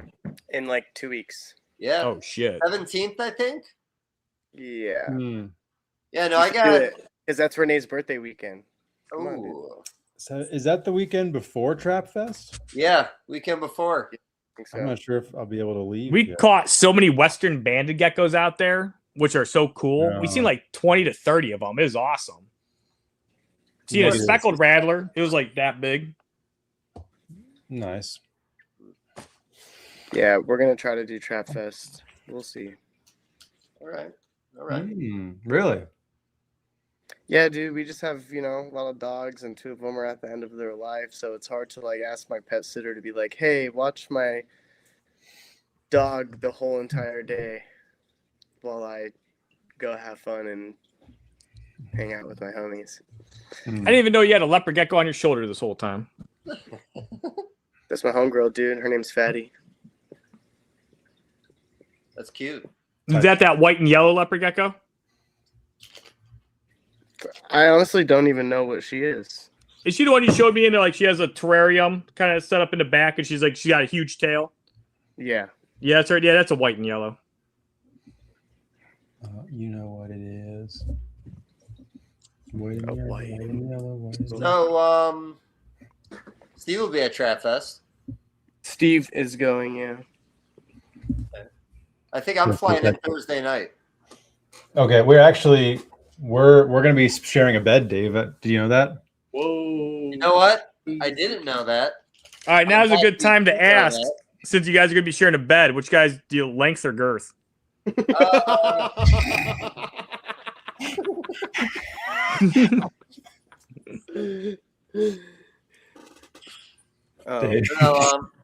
My dad's watching right now, so. Oh, God damn it. Hey. Shh. Danielle wants to see Fatty, and she'll talk. Yeah, it's a nice white and yellow. You got some of the paradox spots that they get when they get older? Yeah. Hey, yo. She's mad. I don't know why those eyes were giving me a lemon frost vibe for a second there. White and yellows are pretty nice. They're like kind of vibrant. Sometimes they have like a little bit of that like lemon frost look. But white and yellows, they get older, they get those big chunky like paradox spots a lot. Yeah, that she has. She's like 19 or 20 or something. Yeah, look at all those paradox spots. I used to have a lot of white and yellows back in the day. Very cool. My favorite morph. It is. It's a pretty cool one for gene combos. The snow white and yellows, the high expression ones are really pretty. Yeah. I like the reds, like the Bell Albino red stripe white and yellows. Those are yeah, you ain't kidding. Those are nice. That is probably one of the nicest white and yellow combos for sure. I produced a few that I was just like, this is like a peak leopard gecko right here. I remember now because I was at your place and you had bold stripes and the white and yellow. I was surprised. I was like, oh, yeah, leopard geckos. I forgot you had those. Yeah, that was like the first thing I bred. I went from like, I mean, shoot, I maybe purchased like 5 or 6 adults and ended up with like probably over 150 geckos when I sold the project out. So definitely had a lot of fun with them back in the day. We've all fought them once. The cool thing is when you're herping out there and you find the Western banded geckos, I mean, they're related to leopard geckos. They're Eublephaeridae. They're an eyelid gecko. They're one of the few gecko species that have eyelids. And they kind of look similar. I don't know how close related they are, but I mean, they're in the same subfamily. Okay. Yeah, I'm a big fan of the banded geckos too. I don't know. I've always really liked terrestrial geckos in general. The Nephurus, Underwoodosaurus. The Nephurus I really like. They look like aliens. I really like the Levis. They're big eyes. The Levis is actually probably one of my favorite geckos, which is funny because I've never kept or bred them. But that probably has to be like one of my favorite geckos. It might be my favorite gecko as far as just being an aesthetically cute and cool looking gecko. Yeah. No, I was always a big fan of those. The Goniasaurus, the cave gecko. Yeah, I want some. Oh yeah, okay. Yeah. The really red eyes are they kind of look like they're an eyelid gecko too. Yeah. Japanese, Chinese type of thing. The Japanese ones, the Chinese cave geckos are like the Japanese ones are black and orange. Like I think they call like the ornatas, I think. Those are really, really cool. I don't know. I can't remember. I don't know much about the banded geckos. I had the cave geckos. Kuare and Louis back in the day. I bred the Louis. Pretty neat. Kuare are the big black ones, right? Mine they didn't do well for me, the ones that I ended up getting. They were small, so I don't remember, but they had that really cool kind of like pixelated striping, I think, like orange pixelated striping. They're really neat. Okay, these are Goniasaurus splendens. That's the Japanese. So the person that I know that breeds a bunch of Gynosaurus is Emilio Hernandez. Do you know who that is? I don't think so. Yeah. Nightfall Exotics. He has a lot of them, and Cool. I saw these. Yeah, it is Kura. Oh my God, how do you say it? That's rough. I don't know if I ever knew how to say it. Kuare, yeah. Kurare. Southern, but it's the southern form. Yeah, they're Japanese, right? Southern Japan. Yeah. They're really pretty. Yeah. Hey, Panda, can you say that word again, but sound more Asian when you do it? I was gonna try, but I'm like, nah, I shouldn't do that on the show. I shouldn't do it on the show. I give you the pass, dude. I'm only 54%, but I give you the card. Here. Hey. So can I get a 54%? If you could do Donald Trump, you could do that. I'll give you the Japanese card. It's a Pokemon card. And we love Pokemon cards. No, We definitely do. I don't want that shit. I want Japanese Steven. I'm trying to even think about how I would say that with a Japanese. It's a rough word. It's Japanese. I'm not Japanese. You Well, it's actually not a Japanese. Is it a Japanese word? probably. It sounds like it. Korora.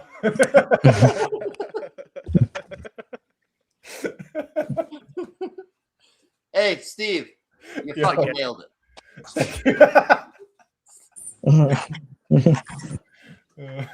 Hey, Steve, are we wearing pajamas or what's the protocol here? Trap Fest. I'm offended you would even ask. You guys Well, are I got sharing a this. blanket. Bear. That fucker's going to the moon. Chad bought me these really, really nice pajamas, like a 3-piece. What kind of pajamas are these? Or something? What's the third piece? Well, there's pants, a soft undershirt, and then like a robe. Oh, all right. Same material, same print on everything. Is Chad going to Trap Fest? No, man, he just got back from Japan. It was too much. How long were they in Japan? Like 5 days? I think over a week. Damn. It was like 7-10 days, I want to say. Wow. Japan is fun. I'd love to someday. Yeah, Japan's pretty cool. You allowed to export scrubs? Yeah, they're CITES too. I haven't done it yet. I was going to send one to Canada last year, but the customer had to back out. I'd like to. I would definitely like to export scrubs. I've had plenty of interest from Canada, the UK, decent amount of interest. Pretty much just the Canada and the UK, but enough where I feel like it would be worthwhile. That's fair. So if you're in Canada or the UK and want some scrubs, hit me up. Well, are they imported heavily in other countries out of the wild, or what's the restrictions leaving the wild for that stuff? The quotas just aren't super heavy anymore, but most of them at this point I think are going to like Japan and Korea. They're being collected, and then especially after Cameron sold Bushmaster, and then Amethystina became restricted in Florida, they just really don't come in much anymore. And then Fascination selling was another one. Just like a lot of the importers that were doing them on a regular basis just can't or don't anymore. So Kalzu will get some occasionally, and then every now and then here or there we'll get some. It's sporadic, inconsistent. It's a great time for captive bred animals to be very available, because if we were just relying on wild caughts at this point, we really couldn't put together a good collection of scrubs anymore. I'm surprised they still export them, because it's like, I don't know what's exported anymore. Where are these coming out of? Indonesia? Yeah. Indonesia, Indonesian side of Papua. Are there king horneye in captivity or no? I mean, in Australia, plenty, but then in the U.S., there's only the ones that are at Reptile Gardens, but they have 2 females. King horneye are the biggest, aren't they? Yeah. Those are the ones that, like, there's a documented one that's like 26 foot. Yeah, allegedly, yeah. Yeah, that sounds insane. I've seen pictures of them like eating kangaroos. That's kind of hilarious. Yeah, they definitely will. And Another says Kelly, dude. I would stop ripping. Are you just opening these off screen? What are you doing? I'm on my last pack, man. This fucking guy just ripped the whole box and he's not even shows. He just keeps like every now and then pulls up an R. Kelly. We need to get the Bin Laden out of the last pack, man. I thought there'd be a Saddam in there. I got a Jerome Powell, Dick Cheney. The Dick Cheney sounds pretty good. There's a crease in the card, though. You see the crease? Oh shit! How do you like your dick, with lengths or girth? Creases. Creases? You like your Cheney with creases, huh? Well, you're in luck, dude. Is that a circumcision joke? Yeah. Damn, was that racist against Dave's people? Oh God. Talking about ridges. Wait a minute. Ridges. Creases. We were talking about creases. Creases, yeah. Yeah. We're talking about ridges now? No, it was creases the whole time. I'm just stupid. All right, I got a request to rip a pack. I might rip something here. Let's see what we got. Oh God, there's so many cards. Questions? Are there people listening anymore? Yeah, we got 17 people. All right, there we go. About average.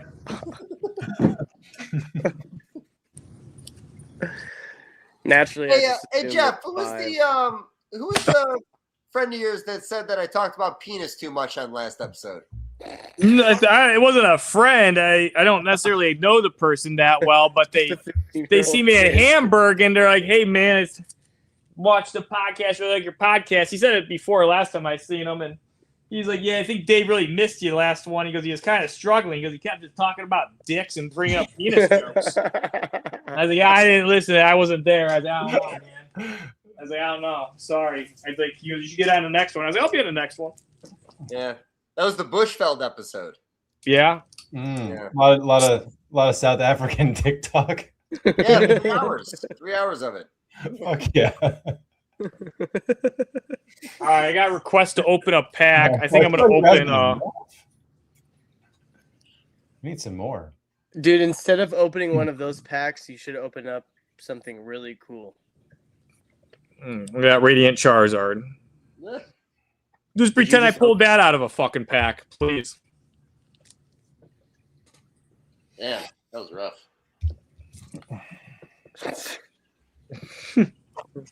How many more Desert Storm boxes you got? About 5. Yeah, Dave loaded up on them. What possessed you to buy all these Desert Storm 1990 collectible military cards? Because I wanted to make like a little. By the way, I got the blue one this time. Ooh. Hey, still in the wrapper.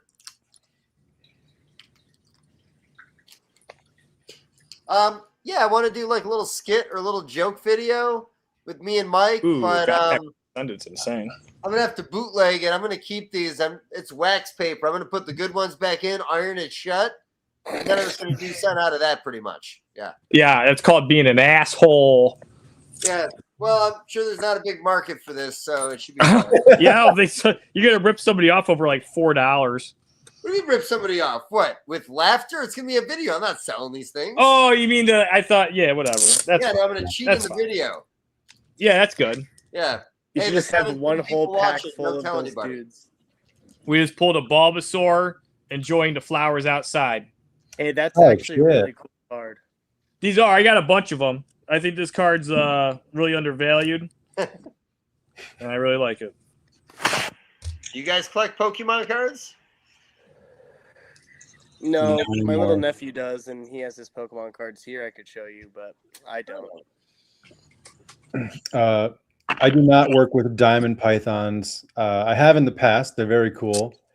Aru scrubs are basically orange diamond pythons, so that's where I get my diamond python fix with the Aru scrubs. Reptile question. What? Oh. And again. Damn. God dang it. No real damage to be seen, you know? Oh, you got the Gengar? Yeah, Gengar's like a $1,200 card. I don't know who the fuck buys all this shit, but people do. Commander in Chief. Man, first pack's a banger.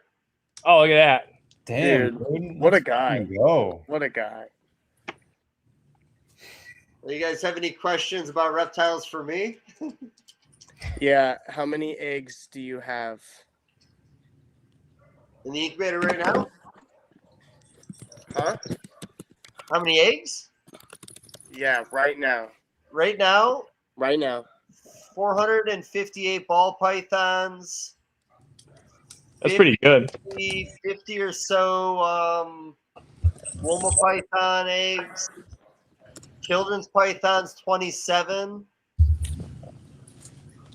And I'm waiting on one more Woma to lay. 2 more Angolans need to lay. And all the Kluberts just got bred and they're starting to show. So, and I still got about another 50 or 60 female ball pythons in the back that ovulated that haven't laid yet. So, How are the children's getting them to feed? Are they pretty straight feeders? Like, no issues whatsoever, man. nice. Put a cookie in there, they eat it. It's over. Nice. Yeah, Danielle had a question. Pale scales. She's like, told scrub pythons aren't great pets. Since I'm more of a pet keeper, would diamonds not suit me well? What do you think about scrubs and pets, Stephen? I think that they can make fantastic pets. Most of mine are very handleable, and I don't handle them to Shut the door. extreme degree. But like Panda said in the comments, captive bred scrubs are where it's at for that. Gotcha. Yeah. I mean, diamonds It's are a huge difference. Yeah. Was there a difference between like the Arus and like the I mean, I can't remember all of them. The bar necks, like, locality yeah, difference. yeah, the localities are certain ones nicer. Really.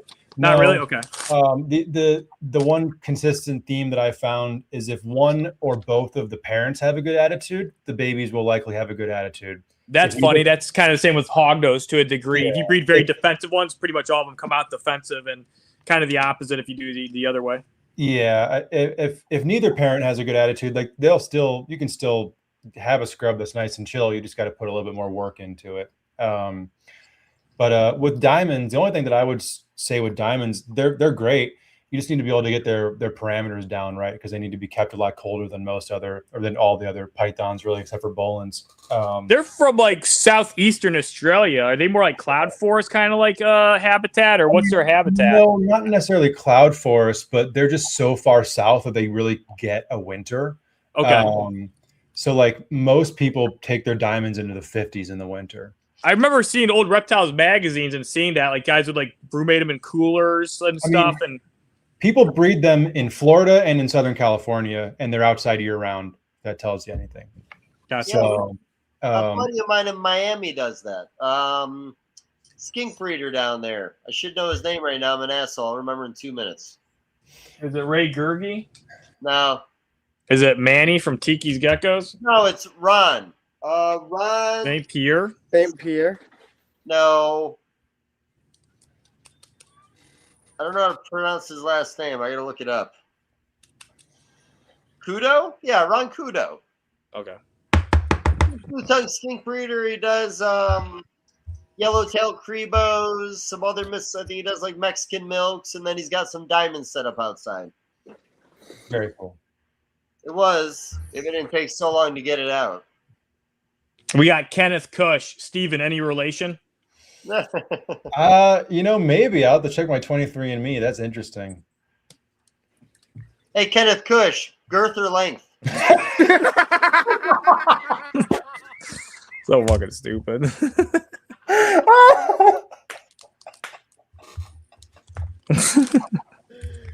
I'm fucking out of here, dude. I need to fucking leave.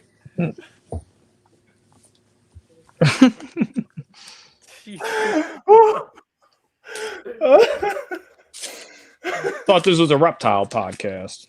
He hasn't answered. So. We're waiting, Dad. Oh, so there is a relation. No. Is that your dad, Steven? Yeah, of course. It is? Yeah. Yeah, I was saying, why I said that, I thought somebody was like, is that any relation? You're like, maybe. Let's go. It's his brother, dude. Don't worry about it. That's funny. Well, Dad, we're waiting. I'm not sure we're moving on until you comment again. No, I actually wasn't even going to talk until then. Sorry, Mr. Kush. Yeah, I think he owes an apology. That was very uncalled for, Dave. How old are you, Dave? You can't be saying that shit. Fuck's wrong with you? Oh fuck. Well, I don't think we're done yet, but we should probably think of the topic. I think I wrote topics down last week. Hold on. Oh shit. Well, the topic was the reptile market, just a market overall. And we went into a bunch of other stuff. I think it's been pretty fun. Yeah. Danielle just mentioned she doesn't have any other cooler climate snakes. She does have a Russian rat. The Russian rats are actually pretty nice as adults. That's actually a really nice colubrid. No, some of those North Asian colubrids are fucking badass. Korean rats, Russian, Japanese. I'm a big fan of all of those. You know what I really like? Man, I really like those Mexican night snakes. Those are pretty cool. They remind me of lyre snakes. They have those kind of big eyes, and their pattern's kind of interesting. It's like a Lampropeltis, but a little kind of old worldy looking and diamond kind of pattern. Beautiful. Got a bunch of these Gangars. I think those are going to go up, even though they're cheap right now. So that's a good Gengar. Look at my dad just ducking this question. What a cowardly move. He's like, these fucking guys. Well, will he be at Trap Fest? Will my dad be a Trap Fest? Yeah. No, he will not. Not after that question. You know what's funny, Mr. Kush? We're substantially older than your son, me and Dave. Think our face might tell him that? Not yours, man. You aged very well. You look good. Thank you. You got some Asian in you? Do I have some age? Actually, I have some advice on that. Don't smoke, don't drink, don't go into sun too much. Put aloe vera on your face, maybe. Salmon, healthy diet. I'd eat a lot of sockeye salmon. Dave, did you say what I think you said, and then Junior answered with that? I thought it was what did you say, Dave? What did you say? Some gay stuff? I'm not surprised. I think we can ask if you have any Asian in you. Oh, Asian in me. Well, actually, depending on how you phrase that could be interpreted a certain way. But hopefully not. Oh. But no, I'm I'm like Nordic and there's European mix. I'm a lot of Slovakian. To answer, seriously. Oh, you know what I could open? Hold on. More Desert Storm. Dave showed me those when he dropped by. He's like, "Look at all these boxes." I was like, "Yeah, you shouldn't open those. They're kind of cool." I traveled across the country picking those up on Marketplace. That's funny. Try to get more, man. Ooh, Ace of Spades, Saddam Hussein. I haven't opened it yet. It doesn't even have a year they made it. It just says made in China. Of course, it was made in China. Oh my god. China. So, the auction thing, man, do you think that's going to be a quick fad? Some of these aren't going that great for certain people. Well, here's the thing. You could really measure it with the ball python market to a degree because that's the most substantial and severe. Sometimes you'll see 600 up there on the auction, which is pretty insane. That's a large volume, and some of them aren't even getting bid on because there's just too many. And the fact that Dick Cheney wasn't in the Epstein files, he just did all of that for the love of the game. You got to give him credit, man. He wasn't blackmailed or anything. He was just bombing the Middle East because he loved it. He bombed them. They bombed the Middle East, and he invested in all these oil stocks and companies, and he made $600 million. Yeah, just for the love of the game, man. With the love of the money.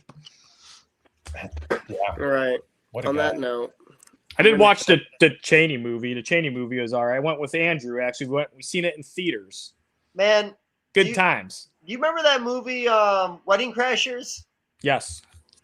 Remember when they were going through the woods, quail hunting, and the one guy turned around and shot the other guy in the ass? Yeah. Well, back in the day when Cheney shot that guy in the face, somebody took all their heads and put it on a video. I have looked over the internet for years to find that video again. I can't find it. It's hilarious. Is there really a pied Russian rat? That'd be really insane. Daniel said there's a pied Russian rat. That'd be beautiful. That'd be cool. I know there's like a Xanthic or Anery. But I don't think the auctions are a fad. Maybe in a slight degree, maybe some of them will tone down, but it's such like a, way for some people like, to make like a guaranteed sale, so to speak. I've had some people opt out on auctions. I have this one person, actually I have two people. They won't respond to me at all. So I sent them texts and emails, and still no response. But anyway, that happens sometimes.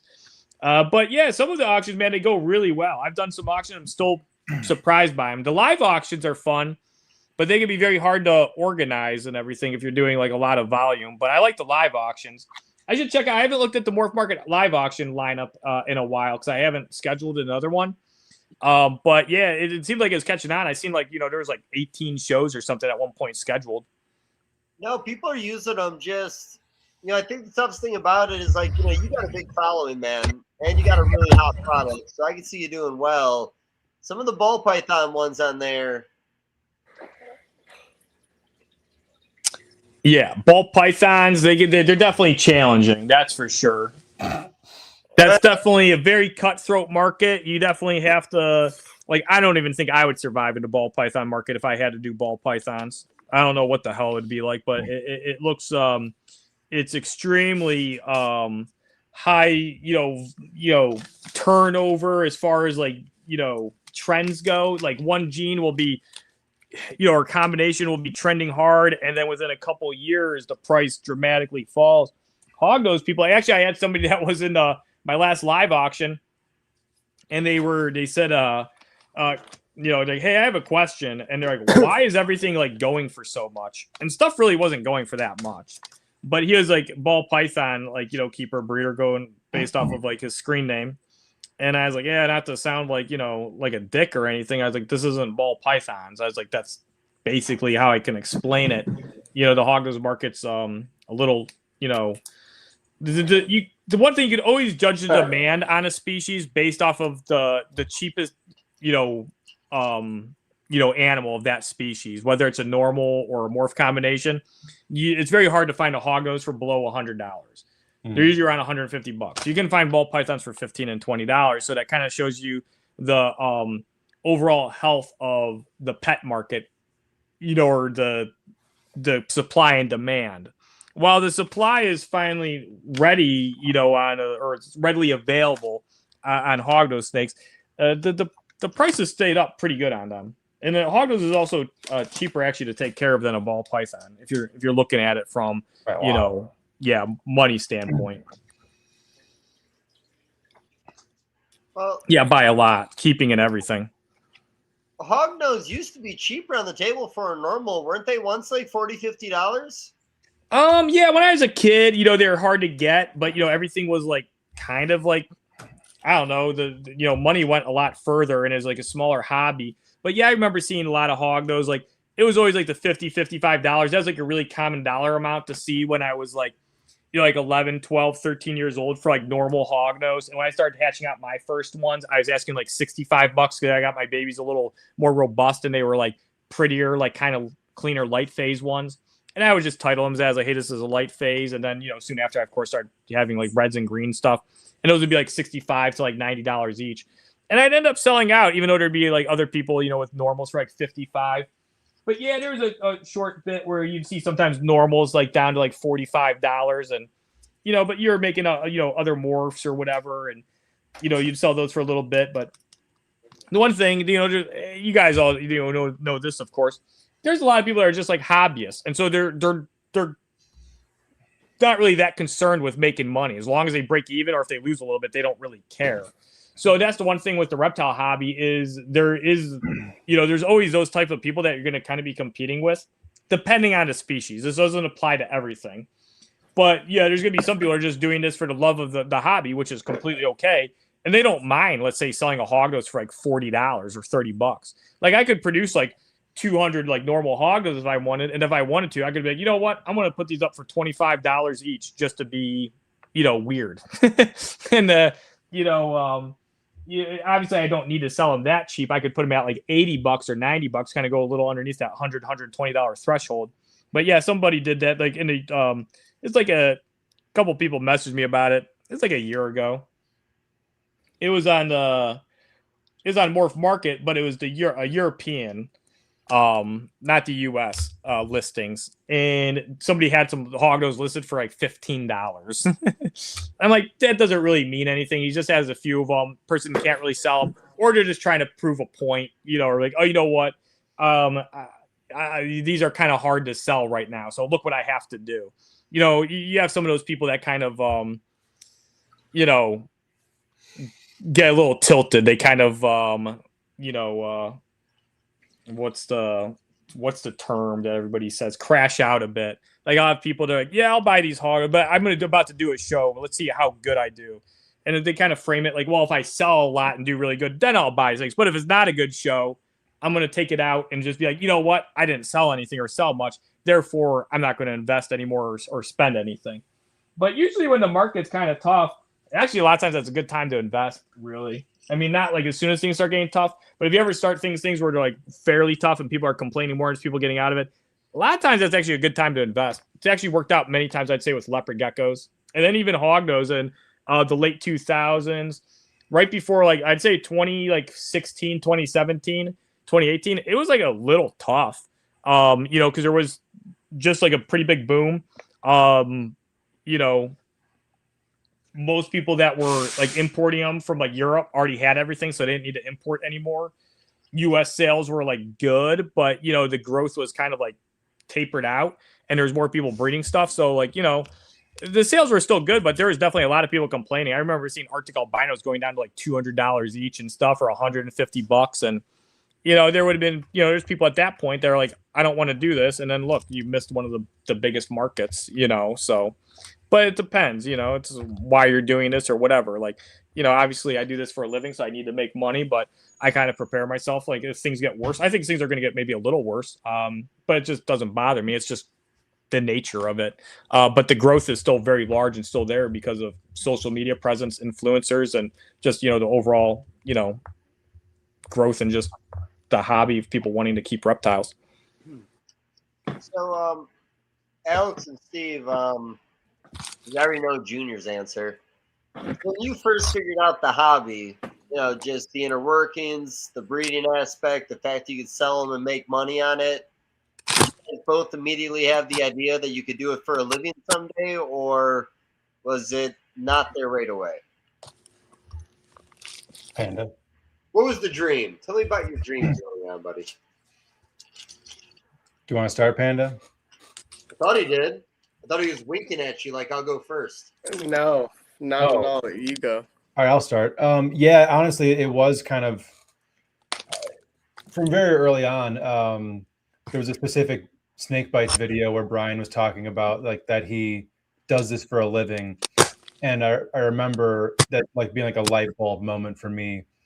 And I was 8 when I watched that video. So yeah, it's been the goal for me for a long time.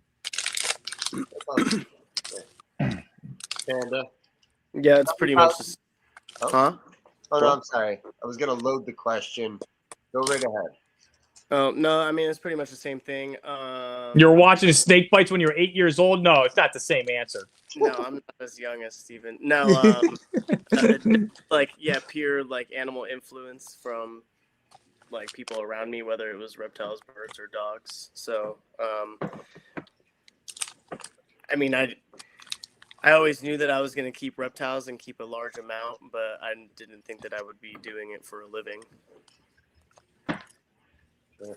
I think if you do this the right way, obviously that's like very subjective. Yeah. But you're going to it's just going to kind of slowly happen. You're going to maybe have that wish or desire that, it'd be cool to do it full time, but you're always going to have maybe not so much doubt, or like you're like, you could even be like super motivated. Like, yeah, I'm going to make this happen. But it's kind of like a slow process. You start out because you like, especially the people are going to be, I'd say, more successful. They found a species they liked. They started keeping stuff, and then they found this kind of interesting aspect of herpetoculture where there's you're selling stuff to other hobbyists and people that are enthusiasts just like you, and there's this community. And so, I think the money aspect of it, well, some people think money is the root of all evil or whatever. And it's like, it's just It's part of life or whatever. But anyway, it's an interesting and fun aspect to it, you know. I mean, there's nothing I'd rather be doing. So exactly. I always thought it'd be the coolest thing ever, and I remember suffering for like a decade before it was even like a possibility. It takes a while. For me, it took a very long time, even though I had some like advantages and stuff. And then like, you know, started at a very young age, which was a massive advantage. And then, you know, my dad, you know, breeding geckos with me and stuff, and, you know, getting back into the hobby, you know, because he got reinterested when I started keeping stuff, because he was pretty much just about out. He just got rid of all of his redfoot tortoises, and he was kind of reptile free for about like a year and a half, 2 years, when I started getting very interested in breeding. And anyway, yeah, the earlier you start, it doesn't even mean like you can start late. You know, that's not a problem at all. But yeah, if you really like the species and you just keep going, that's kind of like how people end up doing it for a living. They just kind of keep working on projects they really like. They keep trying to progress. And as long as you stay curious and interested, and you kind of stay immersed, and you kind of stay on that same path, and you a lot of times you just end up like, you know, in this position where it's like, hey, I'm making like good side money, or I might be even making enough to quit my job. That one is tough. I never really suggest people to do that. I've had some people that are like, they're doing it for a couple of years and they're like, I'm going to quit my job. And if they want to know my actual opinion on that, I'm like, I wouldn't do that one. Yeah. I had a friend at the first Schaumburg show, and I'm not going to mention his name, but, you know, he was doing very well in ball pythons, came into the hobby, and he was talking about quitting his job because things were going so well. And I was all like, do not quit your job. Like, whatever you do not quit your job. And he didn't, and it's a good thing he didn't. Still, the hobby still was great, but like I said, that dream seemed a little too bright around then. It just seemed like it was going to correct at some point. And, you know, hate to get caught off guard and not have a day job anymore if you're not ready for that. Dude, yeah. In the past, like, couple expos, I've had people come up to me, random people asking, like, yeah, I got a couple of animals from expos and I bred them. And he goes, and I'm having a really hard time selling them. Do you think I could just put them at your table? And it's like, what? I don't mind doing that, and I always tell customers, like, if you buy something from me and you're successful breeding in the future and you're struggling, reach out. You know, I'll try to find a way to help. But random people, not so much. Yeah, it can be tough. I have people ask me that, like, hey, do you ever buy back hognose? And I was like, no, I don't do that. I was like, I have to sell. Could you imagine me? Like, hey, I picked up this hognose from some guy. That's where this one came from. I was like, they have to know it came from my collection, and it's like in my, you know, baby section, and this thing is quarantined, and I know exactly what produced it. I'm like, I can't be selling other people's stuff. I'm like, I can't do that. Yeah. Back when I first started in the hobby, when I didn't have enough animals at my table, you know, back in the day when I was traveling with Tim Kuppenhofer, you know, I will be honest, like, there were some random people I did buy animals from, and I think I ran into every random problem you could imagine doing so. So right now, I have like 2 people that I get a couple things from that I don't produce. Other than that, I just don't bother like I used to. There's no reason to. Yeah. I'd say, though, here's one thing. As far as it comes to buying and reselling, like, you know, there's all the, like, you know, especially now, you got people, oh, flippers. It's kind of like the scalper version in Pokemon. You know, there's responsible ways to do it. Like, I know people, they get stuff from just a few people, and it's like people that are trusted and they're like friends with, and that's fine. The problem is when they're doing it with, like, you know, 300-400 animals, then, you know, obviously there's ways to go about that too. It's like, well, you know, hey, I get imports, or, you know, I do this or that, but you're just at a higher risk because you don't have as much knowledge on these animals, and that's where it can sometimes turn into an issue.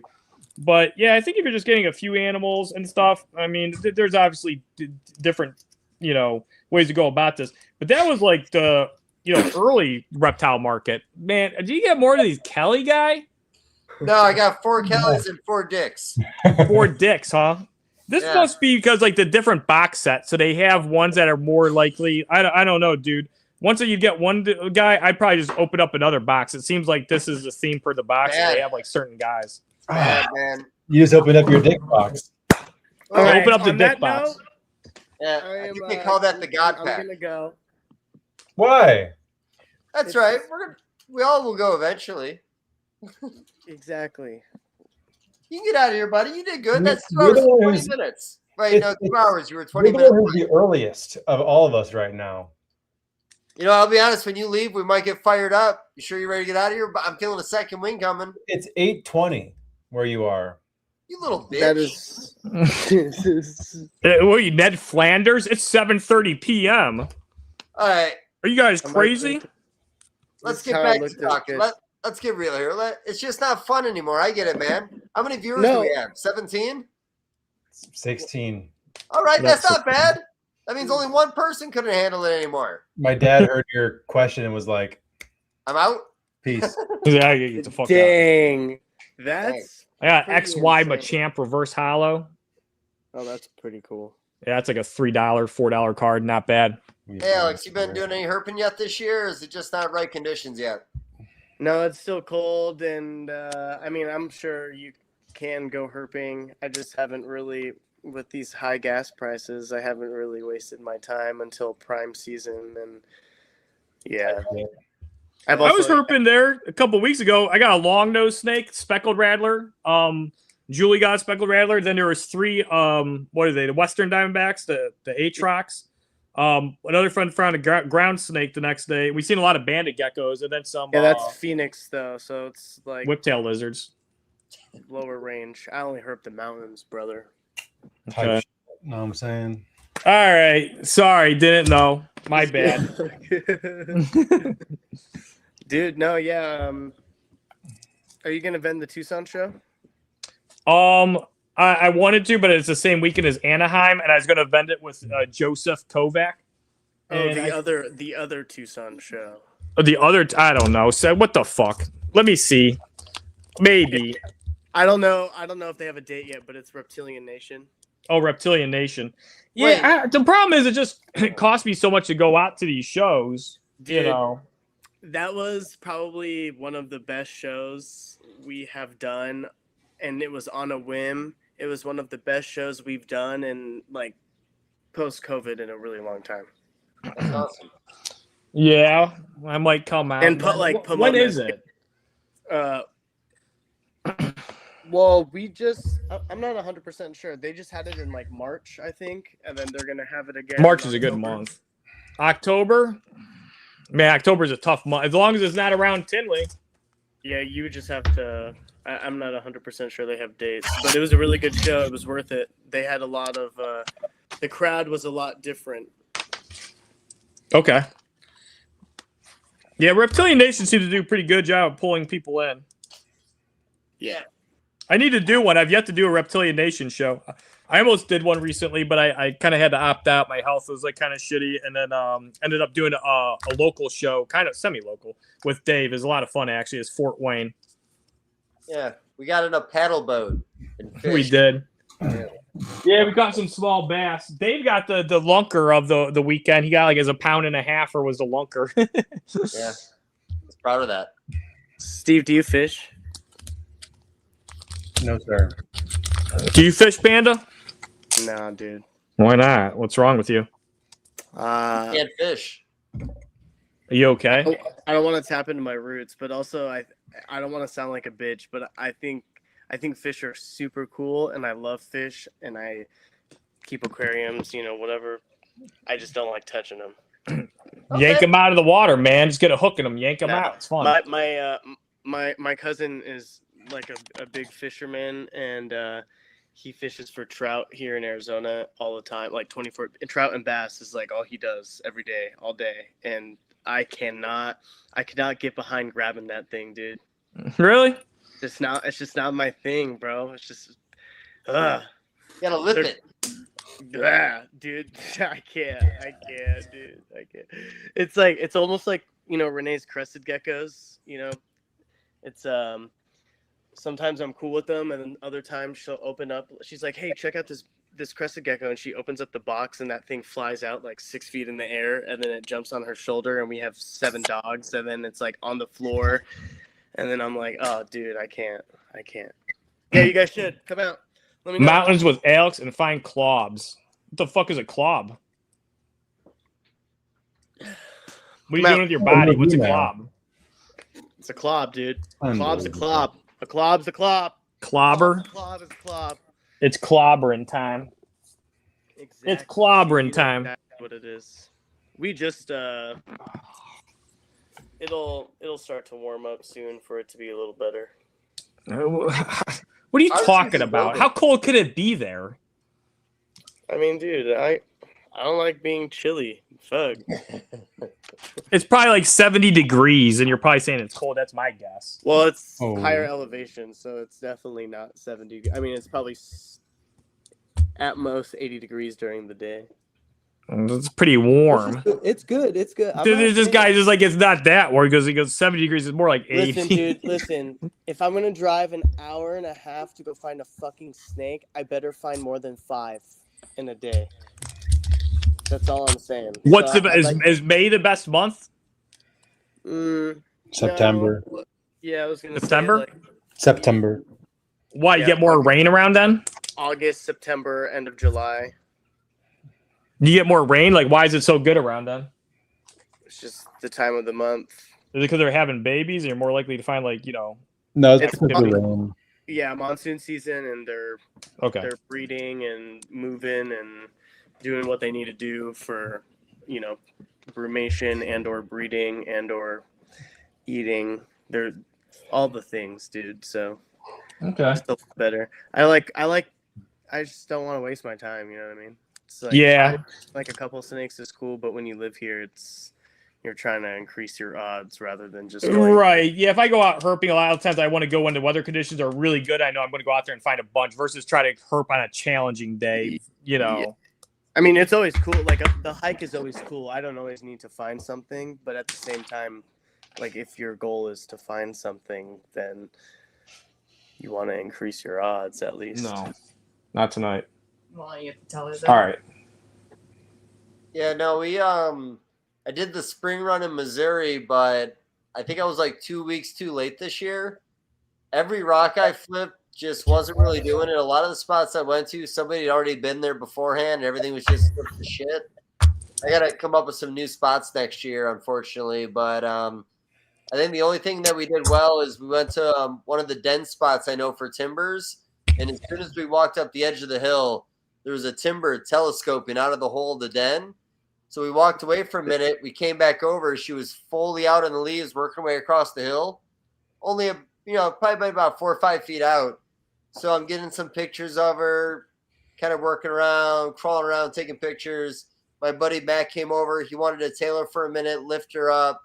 He's holding her. Just as he's doing that, another timber jumps out from underneath his feet. Big timber. So the same spot that we've been walking around for probably 15 minutes taking pictures, this thing was just hiding in the leaves. I looked at one of my photos before it popped out, and if you zoom in between his feet, you just see the head of another timber sticking out and looking at his leg pretty much. But you told me about that. Yeah, when it came out from underneath the leaves, it took off though. Like nothing aggressive. It was just like trying to boogie, but saw that one, and then a little further up the hill, saw another female out just kind of cruising. She had to be all of like 6 feet. I almost wanted to like lay down next to her to show her length, but probably the biggest timber I've seen in person. But the rest of that day, I bet you we only saw like 5 or 6 snakes. Most of the spots we went to was like 10 to 15 snake average a day. Last year, the same time, we were averaging like 40 to 60 snakes a day. One of those days, I think we hit over 100. So everything was a little more grown in. A couple of the parks I went to did controlled burns. I don't know if that had anything to do with it. It was a lot of hiking, not a lot of animals this year. Yeah, I feel that. Plus, well, I mean, it depends. We'll see. We'll see how the year goes. No, I'm sure. I'm gonna have to work for it a little bit more, I guess is just the way of putting it. I don't know why my spots are getting so fucked up. I didn't tell anybody about my spots, but somebody I told had to give away my spots at this point. Uh-oh. Yeah, you gotta be careful with that. Yeah, it's like a fish. You gotta meet my friends. This year. No. My friends, when they ask me for spots, it's like they're completely safe because they'll ask like 8 times in a row, and I'll tell them, and I still don't know. I could point to it. I'm like, here, and they're like, I can't find it. I was like, just leave me alone. Fucking call me, keep asking for it. I like told you 80 times where the fuck it's at. I actually should go find some green rats. Green rats are cool. Those are pretty rare, aren't they? They just like cooler conditions. Like, are they more in the like mountains? Yeah, it's like hognose. The hognose really like it like this time of year, and then like around September, October. You want to hear a tragic story that might not hit? Go ahead. Well, do you know the Apalachicola Kings? Mm-hmm. When we were out herping, my buddy got a picture from his friend. He was down there road cruising, rolled up on a dead one on the road. That sucks. Yeah. Those things are beautiful too, dude. Saw that story about the chicken you reviewed, that the chicken strips. Review. Yeah. So we went down to Nashville. Steve, you know Rex. He suggested a chicken place. Okay. Well, we get there. It's a little bit of it looks like an old school chicken place. Yeah, there you go.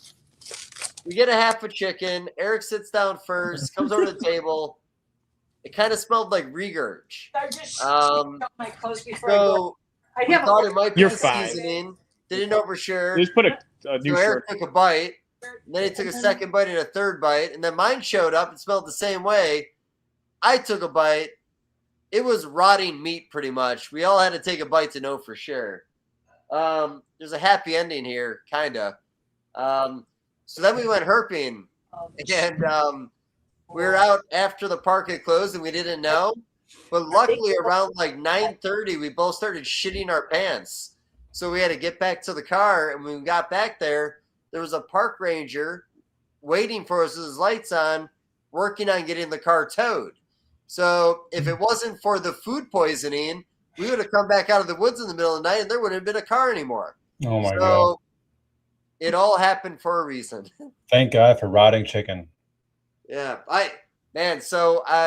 We went to a mud snake spot the other day and I had to poop. So, and it wasn't like I could wait. So I had to do it like right in the middle of this big field. So I had to just go with whatever swamp leaves I had nearby. Something I picked up irritated me pretty good. I didn't hear this part of the story. This story is going further now. No, it's a different time. Different poop story. Oh, that's a different shit story? Yeah, I could kind of check that there for a second. I'll send you guys the picture of me out there. You can zoom in. I was trying to figure out what the leaves were around me. I'm used to using tree leaves when I'm in the woods, not like random swamp leaves. But that chicken story though, too, that smelled like regurg, dude. You should not have eaten any of that. We thought it was the seasoning, man. We thought maybe the seasoning. we got the hottest one possible, but now it's tough, dude. It was even like we debated for like 5 minutes whether or not to even say anything. Like we just didn't even know if we should. So as I was like eating my beans, I could the smell of the regurg was so strong in the air, I could taste it in like every bite of beans. And this is like, where was this place? Give this place out so everybody knows not to go there. Well, I can't do that, but it's in Nashville, Tennessee. Good luck, guys. Hey, you know what? Just call Rex up if you know Rex. Let him know. Where's that shitty chicken place? I'd be so fucking mad if I ate there. I'd be so fucking mad. I was actually pretty mad. Dude, I'd be fucking livid. Yeah, I was like pinching pennies because, like you said, these shows are a little expensive. So that was my only meal in Nashville that didn't come out of the womb. Yeah, I was really disappointed. Okay, boys, I gotta go feed my dogs. All right, Mr. Gerser. No, Talk to you in a minute. What do you mean? No, I don't. It's 8:30. They have to eat. You're okay, buddy. You can leave. We're almost done. This guy's like, it's 8:30. It's getting late. I love you guys. Steven, I love you. Sure. Thank you for coming out, buddy. Bye. Until next time. Love you, man. There'll be a next time. No, you're supposed to say thank you. Thank you. I don't think they said that to me. They were saying it to Panda. This is That's Panda, everybody. Thanks for Panda for coming out. Okay, I'm gonna change in the laundry room and then go out this door, so I'm not That works. over there. Yep. Looking at these side ducks right here. This one's pretty cool.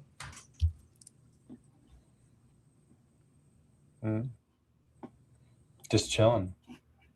Yeah, it's based off of real art. I can't remember what art piece that is. Crystal, you know what art piece is that one?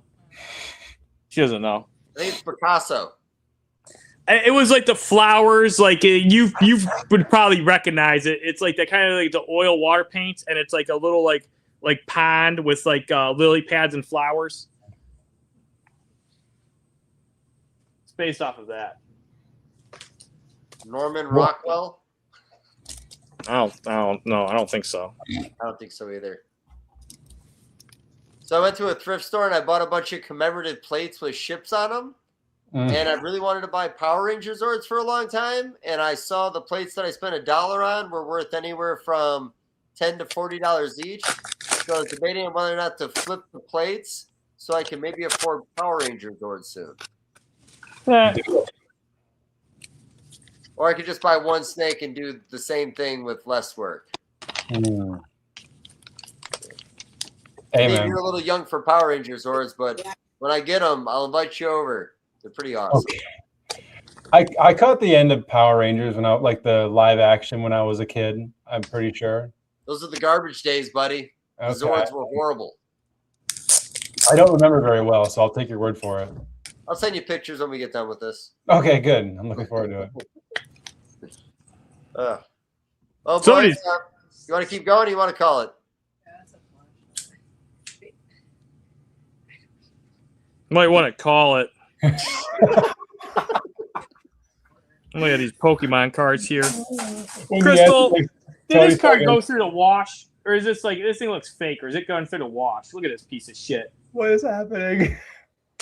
Don't buy stuff on TCG. These guys are fucking assholes. Oh my god. What a time, boys. Hey, Steve, I appreciate you as always, man. Thank you guys. This was fun. I like when we're all together. I feel like we all really accomplish something every time. Absolutely. It was pretty good. We never really answered the ultimate question of length or girth, but I think it's not meant to be answered. It's not. This is just kind of like one of those ones. It's one of those. So it's going to be debated. Questions that, you know, it's a healthy debate for society. To the end of time. What if I think your dad checked out as soon as that. You never heard from him again after that one. He was gone. Instantaneously. Our viewer count went from 17 to 16 real fast. Yeah. You said you didn't know who he was and you weren't related, buddy. You kind of set me up for that one.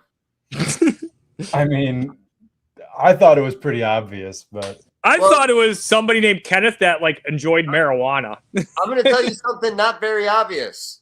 So I had a David Levinson message me on Morph Market to buy a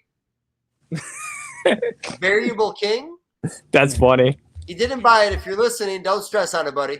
But he then came back later and realized we have the same name. I didn't want to say it the first time around. I thought about it. But he invited me over to his place when I'm in California. You want to go meet Dave Levinson with me? It's a big state, buddy. If he's not near us, we're not going. I guess let me know if the logistics are too far out of the way. Yeah. Maybe. Nice try. That's fine. It's going to be a tough sell. It's a tough sell, but I might do it. Who knows? So I guess my point being is I just thought there was another Kush in the world, man. You're such a good actor. You had me fooled. Hey, man. No, there's not a lot of us. There's not a lot of us. No? That was indeed my father. Okay. Yeah. There you go, Dave. You Great show, ruined it. guys. Yeah. Thanks for joining. Are we ending it here then? I think that's it. Yeah, I think so. Yeah. 240. You guys want to shout out our answer before we leave? We'll do a 3, 2, 1. Everyone shouts it out. Is that the length or girth shit? I mean, it's kind of the theme of the episode. No, it was not the theme. You guys just made it that for some reason. I mean, for Panda to not be here for that might kind of ruin it. Yeah, we really need him. Because I wanted his answer more than anybody's. Didn't he say girth? He did say girth. I thought he said length. No. No, he said length. He did say length. He said length, yeah. No, I think he said girth, guys. No, he said length. I compared it to a sumo wrestler because he said girth. I thought he... Just rewatch the episode. He said length. Okay, somebody rewatch the episode. Let us know. Mystery continues. Till next time. Oh, see, Bye, everybody. He said length. Bye, guys. Have a good one.